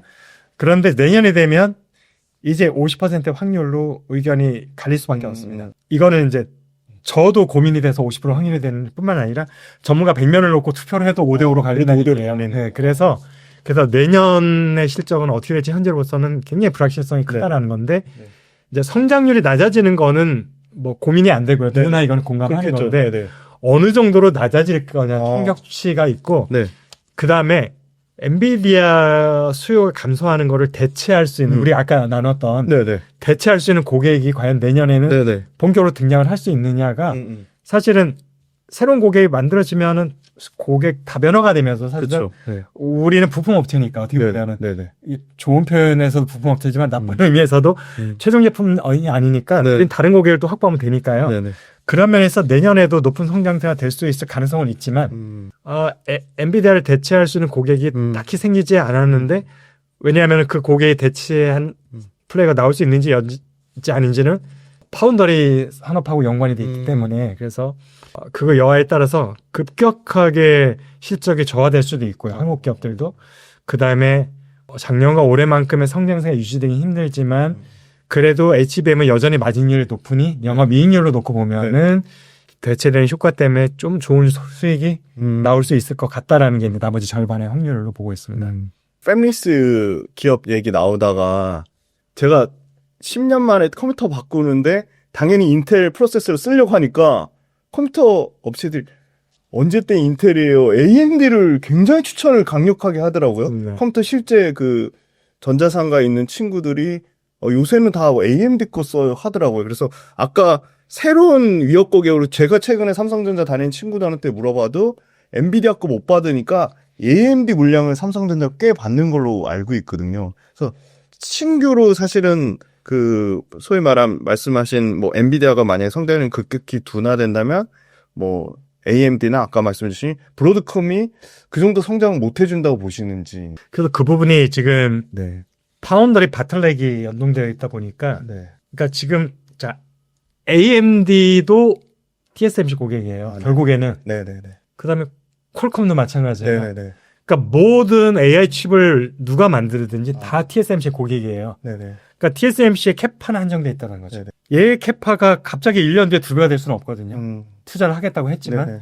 결국에는 TSMC의 캐파 증설되는 퍼센트가 있는데 네. 아무리 고객 수가 늘어도 네. 물량은 이게 전체 물량을 네. 제한한다는 거죠. 네네. TSMC의 캐파가. 네네. 그래서 이게 바뀌려면은 TSMC를 대체할 수 있는 파운더리 기업이 등장을 해야지만 바뀔 수 있고 근데 그게 지금 과연 내년쯤엔 본격적으로 인텔 삼성전자 중에 누군가가 네네네. 고객 물량을 확 끌어안고 가게 되면 지금 말씀하신 약간 좋은 시나리오인 거죠. 네네네. 그래서 엔비디아 시장 점유율이 떨어지지만 다른 고객들의 물량이 확 늘 수 있다라는. 네네네. 그러니까 TSMC가 아닌 다른 데서 만들어서 그 물량이 느는 거예요. 네. 근데 만약에 그게 여의치가 않아서 AMD도 그렇고 뭐 퀄컴, 브로드컴도 나 TSMC 외에는 아직 못 믿겠어. 하면 여전히 TSMC에서만 만들겠다고 하면 네. TSMC는 수주를 받고 싶어도 못 받아요. 네네. 캐파의 한도가 있기 때문에. 네네네. 그러면 결국에는 똑같은 AH의 한도 중에서 1순위는 여전히 엔비디아일 수밖에 없고 네네. 나머지 물량은 찔끔찔끔 줄 수밖에 없으니까 이게 시장 점유율이 높아질 수가 없다는 거죠. 그러면은 결국에는 HBM 수주도 마찬가지 상황이 되니까 결국에는 그 상황을 못 벗어나면 하이닉스나 삼성전자도 역시 엔비디아 의존도가 높을 수밖에 없는 상황. 그래서 가장 좋은 시나리오는 네. 삼성전자가 HBM도 잘하지만 파운더리도 잘해서 네. 엔비디아가 아닌 다른 AI 칩을 자체 설계한 기업들 물량을 왕창 가져오면 네네. 파운더리 경쟁력, 시장 점유율 시나리오네요. 순식간에 쫙 네. 올라갈 거고요. 네네. 그 다음에 HBM 수요도 확 늘어날 수 있고 네네. 그러면은 오히려 하이닉스보다 삼성전자가 더 큰 수혜를 얻는 거죠. 네. 2배의 수혜가 얻는 네, 거죠. 그러네. 메모리 수혜 플러스 네. 파운더리 수혜. 그래서 지금 삼성전자는 잠재적으로는 굉장히 좋은 네. 머티리얼은 갖고 있어요. 네. 숙제들은. 네. 근데 이거를 지금 발현할 수 있느냐 여부는 얼마나 아티스트들이 잘 만들어내느냐. 네네. 그래서 좋은 차력은 많이 갖고 있다. 이렇게 생각을 합니다. 그 삼성 파운드리 얘기를 안 할 수가 없는 게 삼성 파운드리는 수율이 진짜 뭐 TSMC랑 비교하면 충격적이더라고요. 뭐. 요즘 그래도 좀 네. 많이 좋아졌다니. 예, 예. 고요. 그래서 지금 말씀하신 앞부분을 관련돼서 사실 고객사들 입장에서도 TSMC 이미 캐파가 다 찼는데 거기를 계속 번호표 들고 순번 기다릴 수는 없는 상황인 거고 울며 겨자 먹기라도 삼성 파운드리 쪽에 갈 가능성이 있다고 보시는지 아니면 계속 그냥 TSMC 번호표 들고 패밀리스 업체들은 기다릴까요? 앞으로의 상황. 삼성전자가 뭐 최근에 유통 관련 임원도 외부에서 영입하기도 했지만 파운더리 쪽에 제가 볼 때는 이제 마케팅도 강화를 해야 됩니다. 그래서 마케팅이 중요한 이유가 처음부터 물량을 대규모로 맡기는 사람은 없잖아요. 그렇죠, 당연히. 나라고도 네네. 불안하니까 그렇죠. 네. 일단 샘플을 네네. 해볼 거잖아요. 네. 소량을 가지고. 네. 근데 그 샘플을 일단은 누군가 영업을 해서 따와야 되잖아요. 그렇죠, 그렇죠. 그건 결국 마케팅 조직에서 해야 되는 네네. 거고 네. 그게 마케팅이 강화돼야 되는 네네. 첫 번째 이유고 마케팅이 어쨌든 샘플을 받아왔어. 어렵게 해가지고. 네네. 근데 그거를 결국에는 라인에서 잘 만들어줘야 되는데 네. 이게 잘 안 나오면 소용이 없는 거잖아요. 그래서 그 다음에는 이제 제조를 잘 해줘야 돼 칩을. 네. 그러기 위해서는 아까 말씀드렸던 설계 역량도 강화가 돼야 됩니다. 그래서 설계 역량 강화돼야 되고 그 다음에 공정 능력도 역시 강화가 돼야 되는 거고 그래서 결국에는 파운더리가 어려운 게 마케팅도 잘해야 되고 네. 설계도 잘해야 되고 공정도 잘해야 되는 거여서 이게 지금 이 여러 가지 중에서 하나만 삐끗해도 사실 고객은 금방 등을 돌려버린다는 거예요. 그래서 이걸 다 잘 할 수 있도록 하는 것에서는 외부에서 정말 S급의 인재들 영입하는 것도 될 수 있고 내부 조직을 좀 더 강화하는 걸 수도 될 수도 있고 그다음에 조직 자체에 변화를 주는 걸 수도 있겠죠. 없던 조직은 신설할 수도 있는 거고 조직에 뭔가 독립적인 권한을 강화하는 걸 수도 있는 게 지금에는 약간 메모리 쪽 하던 사람들이 대부분 가서 주요 포지션을 갖고 있잖아요. 파운더리 사업부가. 이 부분도 조금은 이제 변화를 줄 필요도 있는 거죠. 진짜 파운더리를 오랫동안 해왔던 분들 위주로 꾸려야 되는 그런 니드가 있다라는 것들 이런 것도 좀 생각을 해봤습니다. 박사님하고 이제 뭐 밸류에이션 얘기하는 거는 뭐 좀 부담스러울 수 있는데 엔비디아나 뭐 우리 하이닉스의 어느 정도 그러니까 뭐 매출 성장률, 이익 성장률을 고려했을 때 어느 정도 밸류에이션을 받는 게 좀 합당하다고 보시는지 모르겠어요. 근데 저는 이제 PER만 보는데 PER이 어떻게 보면 성장주한테는 가장 그렇죠. 뭐랄까 가장 객관적으로 볼 수 있고 그냥 이게 미래에 대한 것들을 맞습니다. 쉽게 추측할 수 있는 몇 년 PER이 결국은 몇 년 동안의 순이익을 가지고 이주자금을 다 이익을 땡겨 뽑아낼 수 있는 거니까 엔비디아가 작년에는 한 65, 70 정도 왔다 갔다 하다가 지금 최근에 30대 30 중반 정도 와 있고요. 삼성전자가 10 금방, 하이닉스가 10 미만. 맞아요. 10 미만이더라고요. 그러면은 지금 결국에는 반도체주의 적정 PR이 뭐냐를 고민해야 되는 건데. 그렇죠.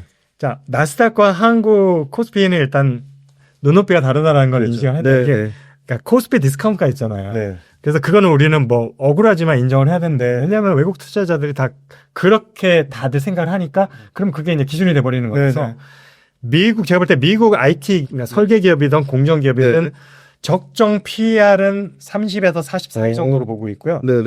한국 기업은 반도체 기업 같은 경우는 한국은 또 대기업이 되면 또 PER을 좀 낮게 네, 네. 하는 측면이 있긴 하지만 그래도 제가 볼 때는 절반 정도, 15 정도는 네. 그래도 좀 네. 리즈너블하지 않나 네, 생각하고 네. 있어서 네. 네. 만약에 뭔가 지금 기준을 잡고 싶은 분이 있으면 엔비디아 같은 경우는 35 정도, 30에서 35 정도로 받고 그러면 지금이 적정해요. 그러네요. 네, 네. 그다음에 한국 기업들은 15니까 지금 저평가됐다고 볼 조표가 수가 됐네요. 있어서 네, 네. 그런데 PR이라는 거는 또 상대적인 게 금리하고 연동이 돼 있어요. 아, 맞아요. 네, 네, 네. 그래서 이게 금리가 높을 때는 같은 PER이더라도 비싸다는 생각을 하고 금리가 낮아지면은 싸다는 생각을 하는 게 왜냐면은 같은 돈을 은행에 맡겨봐서 돈이 안 되니까 차라리 투자를 해라는 네. 심리가 있는 거라서 그렇죠. 네. 그래서 적정 PER에 대한 조금 기준이 좀 높아지죠. 네. 꼬여지죠. 네. 근데 지금은 고금리라서 지금 제가 30과 15를 말씀드렸는데 네, 네. 만약에 미국 금리가 옛날 뭐 제로금리까지 내려갈 가능성 거의 없다고 네. 보지만 네, 네. 지금 5% 초반대에서 만약에 네. 올해 안에는 힘들어요. 올해 안에 힘들지만 만약에 3% 초반, 네. 2% 후반까지 금리가 낮아진다면 네.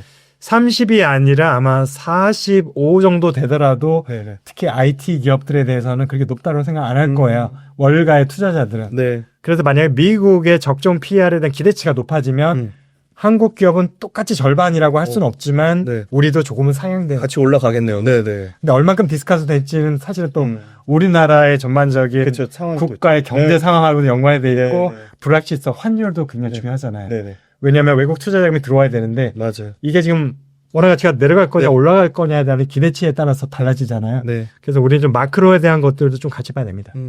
아, 이거 굉장히 중요한 기준점이 생긴 것 같습니다. 제일 중요한 거는 반도체를 쓰는 수요가 중요할 것 같은데, 뭐 저희가 맨날 일상적으로 얘기하는 서버, PC, 휴대폰, 이거는 너무 한정적이고, 최근에 이제 엔비디아 컨퍼런스에서 밝힌, 피지컬 AI. 피지컬 AI. 그거 얘기를 안 할 수가 없는데, 저는 로봇하고 이 자율주행이 새로운 그나마 반도체 칩의 새로운 신규 어플리케이션이 굉장히 강력한 성장 축이라고 보는데 이런 피지컬 AI를 포함해서 로보틱스 그리고 자율주행 이쪽이 상당한 기존의 플레이어들이 계속 주도권을 가져가면서 신규 수요를 엄청나게 좀 창출할 거라고 보시는지. 전순왕이 CES에서 그 업무를 했었거든요. 예, 예. 피지컬 AI를. 네. 그러니까 근데 우리가 전순왕의 화법을 잘 아셔야 돼요. 트럼프도 화법을 잘 이해하면 사실 이해하기 쉬운 측면이 있어요. 패턴이 있거든요. 네. 전순왕이 되게 정직하게 얘기를 했어요. 네네. 그러니까 말하지 않은 부분을 제외하면 네네. 말한 부분만 놓고 얘기를 하면 네.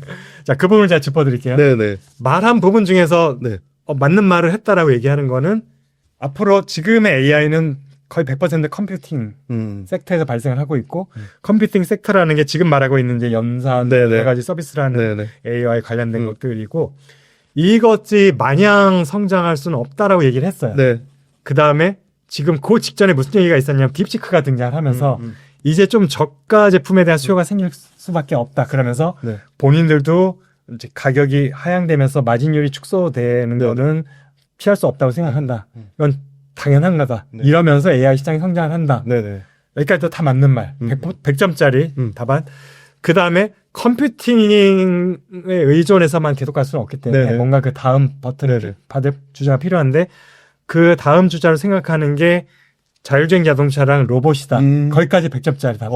네. 제가 생각했던 거. 네네. 근데 그 다음부터 이제 뭐 사실은 미국의 거물급 CEO 중에서도 이제 막 난타전이 벌어지는 게 지금 뭐 사실은 광자 컴퓨터 갖고 얘기가 터졌지만 또 그 화제죠. 네네. 자, 거기서 젠슨왕 얘기가 무슨 얘기를 안 했냐면 네. 몇 년 후쯤 되면 네. 엔비디아 매출에서 얘가 몇 % 정도 될 정도로 의미 있는 규모가 될 거다라는 얘기를 안 했어요. 네네네. 그 몇 년 후가 제가 볼 때는 10년? 5년, 2년 네. 절대 아니다. 네네. 그래서 지금 사실 엔비디아 주가에 지금 말했던 엔비디아뿐만 아니라 AI 관련된 주들이 네네. 피지컬 AI 지금 왜냐면은 이게 약간 테마로 묶이면서 네. 주가 폭등하는 데 맞아요. 많이 있잖아요. 맞아요. 네. 정직하게 피지컬 AI가 정말 의미 있는 실적과 매출에 반영이 되기 시작하는 시점은 5년 이내는 절대 안 온다라고 생각하기 때문에 네네. 그 부분을 숨긴 거예요. 거짓말을 안 했지만 네. 말하지 않은 부분이 있음으로 인해서 청자가 잘못된 판단 내리게 되는 그 아시다시피 고도의 화법이잖아요. 네. 비즈니스 화법 중에 하나인데 네. 젠슨왕이 그런 걸 굉장히 잘 구사합니다. 네. 그리고 이번에 피지컬 AI도 저는 그렇게 이해를 했었고요. 아, 그래서 피지컬 AI 연동된 기업들에 대한 주가는 네. 아주 단기간적인 테마일 거라고 저는 말씀드리고 싶고요. 그래도 그걸 중장기로 투자하기에는 적절치는 않아 보입니다. 근데 뭐 단기간에는 잘 우리가 쌀 때 사서 비쌀 때 팔 수는 있죠. 네네. 왜냐면 테마주는 항상 그래. 네네. 뭔가 기운이 열려 있으니까. 네. 그 마지막으로 반도체를 투자 이미 하고 계시거나 투자하시고 싶으신 분들한테 반도체 투자하실 거면 꼭 이것만은 알아주세요라고 말씀해 주실 게 있다면. 이게 참 어려운 게요. 예. 제가 사실은 뭐 자화자찬은 아니지만 네. 반도체 씬에서 유명해지기 시작했던 것들이 반도체 사이클을 잘 예측을 하면서부터 이제 시작했던 네네. 거는 2018년부터 네. 그때 약간 모든 전문가들하고 반대로 그러셨구나. 그 후로 두세 번을 하면서 네네. 많은 약간 논쟁이 많았죠. 네네네. 그래서 한동안은 국내의 애널리스트라고 하기가 많았고 그러셨구나. 한동안은 대놓고 글로벌 IB하고 방송에서 대놓고 오픈해가지고 하기로 하고 그러면서 세 번 정도 크게 그런 아이가 있었는데 네. 지나놓고 봤을 때 제가 3전 3승을 했어요. 네. 그러면서 시장 예측하는 것으로 네네. 제가 진짜 알려지기 시작했던 거라서 네. 만약에 반드시 시장을 예측하는 거라면 지금도 열심히 수출 가지고 분석을 하면은 네. 할 수 있을 것 같아요. 네네네. 근데 지금 이제 궁금한 건 투자자분들이 궁금한 거는 그 산업 사이클이 아니라 네. 주식 사이클이다 보니까 일단 결론부터 말씀드리면 기업의 실적하고 네. 주가는 네. 전혀 무관합니다. 음. 전혀 무관하기 때문에 예측이 안 됩니다가 맞습니다. 그래서 반도체 실적을 가지고 주가를 예측하는 분들이 많이 있잖아요. 네. 이게 뭔가 맞아요. 근거를 가지고 네. 그쵸. 그거는 100% 제가 볼 때 신뢰할 수 없는. 왜냐하면 실적과 주가는 완전히 상관이 없습니다. 그래서 주가는 주가로서 예측을 해야 되는 거고요. 네. 그래서 지금 궁금하신 질문은 그럼 주가를 예측할 수 있는 팁을 달라는 말씀인 거라서 어떻게 보면 제 전문 분야는 아니고 네. 어떻게 보면은 네. 약간은 그 투자 쪽의 네. 노하우인 건데 네. 그래서 결국에는 반도체라고 하면 약간 소부장은 좀 다를 수 있어요. 규모가 다른 기업들은 어떤 국내 투자자들에서도 많이 움직일 수가 있는데 그렇죠. 삼성전자, 하이닉스 정도는 사실은 외국인 투자를 거의 좌우를 한다고 보면 될 것 같고 결국에 외국인 투자자가 사냐 팔냐는 외국 자본이 한국에 들어오느냐 나가느냐인 거예요. 결국에는. 그래서 우리가 잠깐 좀 전에 팁을 말씀드렸지만 외국 투자자가 언제 한국에 들어오느냐 글로벌리 국채 금리가 낮아졌을 때 저금리 시대일 때 들어오고요. 왜냐하면 그때 물론 나스닥을 먼저 들어가지만 나스닥에 다 들어가도 돈 남거든요. 네. 딴 데 투자하기 마땅치가 않아서 야, 이 금리가 낮으니까 채권으로 안 가요. 그래서 주식시장으로 오는 건데 미국 시장은 일단 포트폴리오상 한도가 있어요. 나스닥에는 몇 프로 이상 하는데 찼어요. 그러면 이제 홍콩, 한국, 일본 기웃기웃 거리니까 떡고물이 떨어집니다. 그래서 한국 시장으로 무조건 주식시장에 돈이 들어올 수밖에 없어서 주가가 오르는 거고요. 그래서 그 타임이 그럼 외국 주식 시장이 들어오는 거는 저금리 시장. 그 다음에는 한국에 대한 매력도가 높아졌을 때 한국의 매력이 언제 높아지느냐 그러니까 환율이 앞으로 계속 낮아질 거라고 기대가 되는 시점이잖아요. 네. 지금 어쨌든 원화로 갖고 있으면 주식 투자도 하지만 나중에 빠져나올 때 원화가 비싸니까 나는 그 차익도 누릴 수 있기 때문에 근데 지금은 반대 상황이잖아요. 지금 금리가 낮아지려다가 지금 무역 분쟁 때문에 오히려 주춤하는 상황이어서 6월 달에 이제 미 연준이 열릴 텐데 6월에 과연 내릴지 안 내릴지도 지금 불확실성이 돼버렸죠. 내릴 거라고 생각했었는데 네네. 지금 나스닥이 폭락을 하면서 6월에도 안 내릴 수도 있다라는 공감대도 생기고 있어서 확률이 지금 계속 변동치고 있죠. 네네. 그런 상황에 그러면 환율은 그러면 앞으로 낮아질 거냐? 그것도 지금 퀘스천이 돼버리죠. 작년 12월 이후로 굉장히 높아졌던 환율이 최근에도 낮아질 기미가 안 보이고 있어서 제가 볼 때 외국 투자자가 한국에 대해서 매력을 느낄 수 있는 환율만 놓고 봤을 네네. 때는 1300 초반이나 그 밑으로 내려가졌을 때가 매력을 느끼는 포인트고 네네. 근데 지금 1400 후반대는 그쵸. 실제로 네. 환율만 놓고 보면은 네. 외국 투자자가 한국의 시장을 매력을 느낄 수 있는 지점은 아닌 것 같다.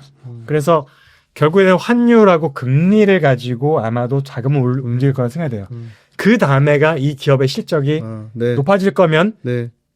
한국에 있는 포트폴리오가 늘진 않지만 다른 데를 팔고 그 기업을 살 수는 있기 때문에 요건 이제 세 번째인 거예요. 우선순위로 보면은. 네. 그래서 그럴 만큼의 매력도가 있어야 되는 건데 이제 그런 면에서 봤을 때 한국 기업의 반도체 실적만 놓고 보면 삼성전자는 올해까지는 그런 매력을 갖기 쉽지 않다라고 생각이 되고 하이닉스는 지금 사실 뭐 16만 원까지 내려갔지만 네.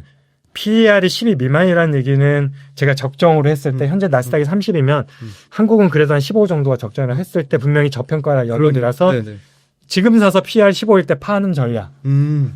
그다음에 삼성전자도 제가 볼 때는 5만 3천 원에서 6만 3천 원 사이에서 계속 왔다 갔다 할 것 같습니다. 네.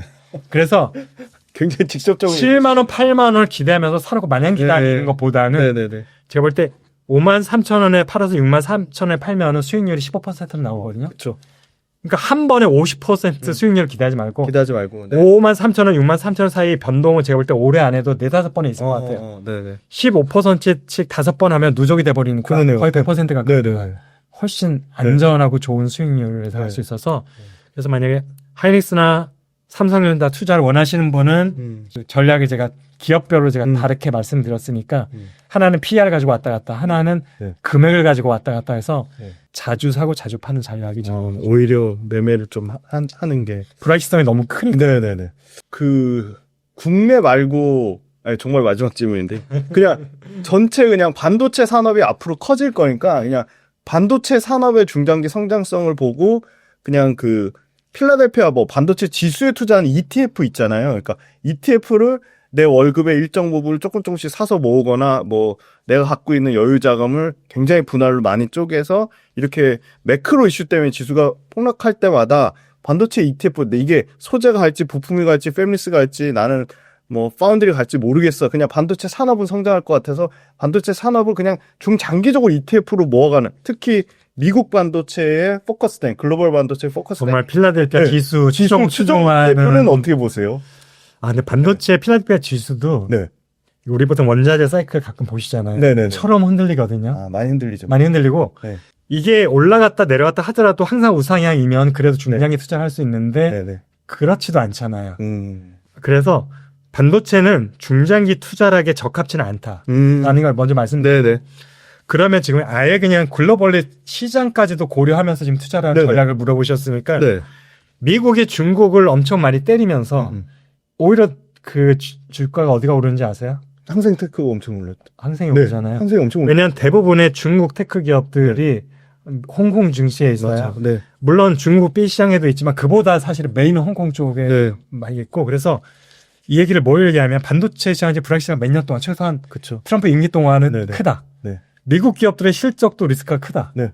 그러면은 미국 기업의 실적을 추정하는 지수들은 똑같이 리스크가 크다고 보는데 오히려 미국이 중국을 많이 강조할수록 홍콩에 상장돼 있는 중국 기업들이 오히려 스테디아의 네요. 반사이익을 누릴 수 있다라는 아, 생각을 하고 있어요. 최근에 저도 홍콩 지수를 보면서 그 생각을 했습니다. 그래서 이게 지금 정답은 아니에요. 그렇죠. 또 언제 또 홍콩 지수가 무너질지 알 수 없기 때문에. 네. 근데 홍콩 같은 경우는 미국이 중국을 때리는 반사효과 플러스 최소한 1, 2년 동안은 미국의 내수 부양책이 있습니다. 이수하고. 그러면은 중국 기업들은 무조건 실적 상상됩니다. 네. 내수주 위주로. 그렇죠. 그래서 얘네들이 미국에 수출하는 분량도 있지만 내수 비중이 워낙 커요. 중국 비중가. 네. 그래서 그러니까 홍콩에 있는 중국 기업들은 두 가지의 수혜를 누릴 수 있다. 네. 장점이 있다라는 거죠. 네. 그래서 보면은 저는 공부를 해야 되죠. 네, 홍콩을 여기까지 보진 않았으니까. 네, 네, 네. 이 현재 시점에 싼지 비싼지를 공부를 그쵸. 하셔야 되지만 네, 네. 나스닥만 보지 말고 오히려 반도체가 무조건 관심이 있으면 홍콩 쪽 관심을 갖는 것도 저는 좋은 전략 같습니다. 너무 재미납니다.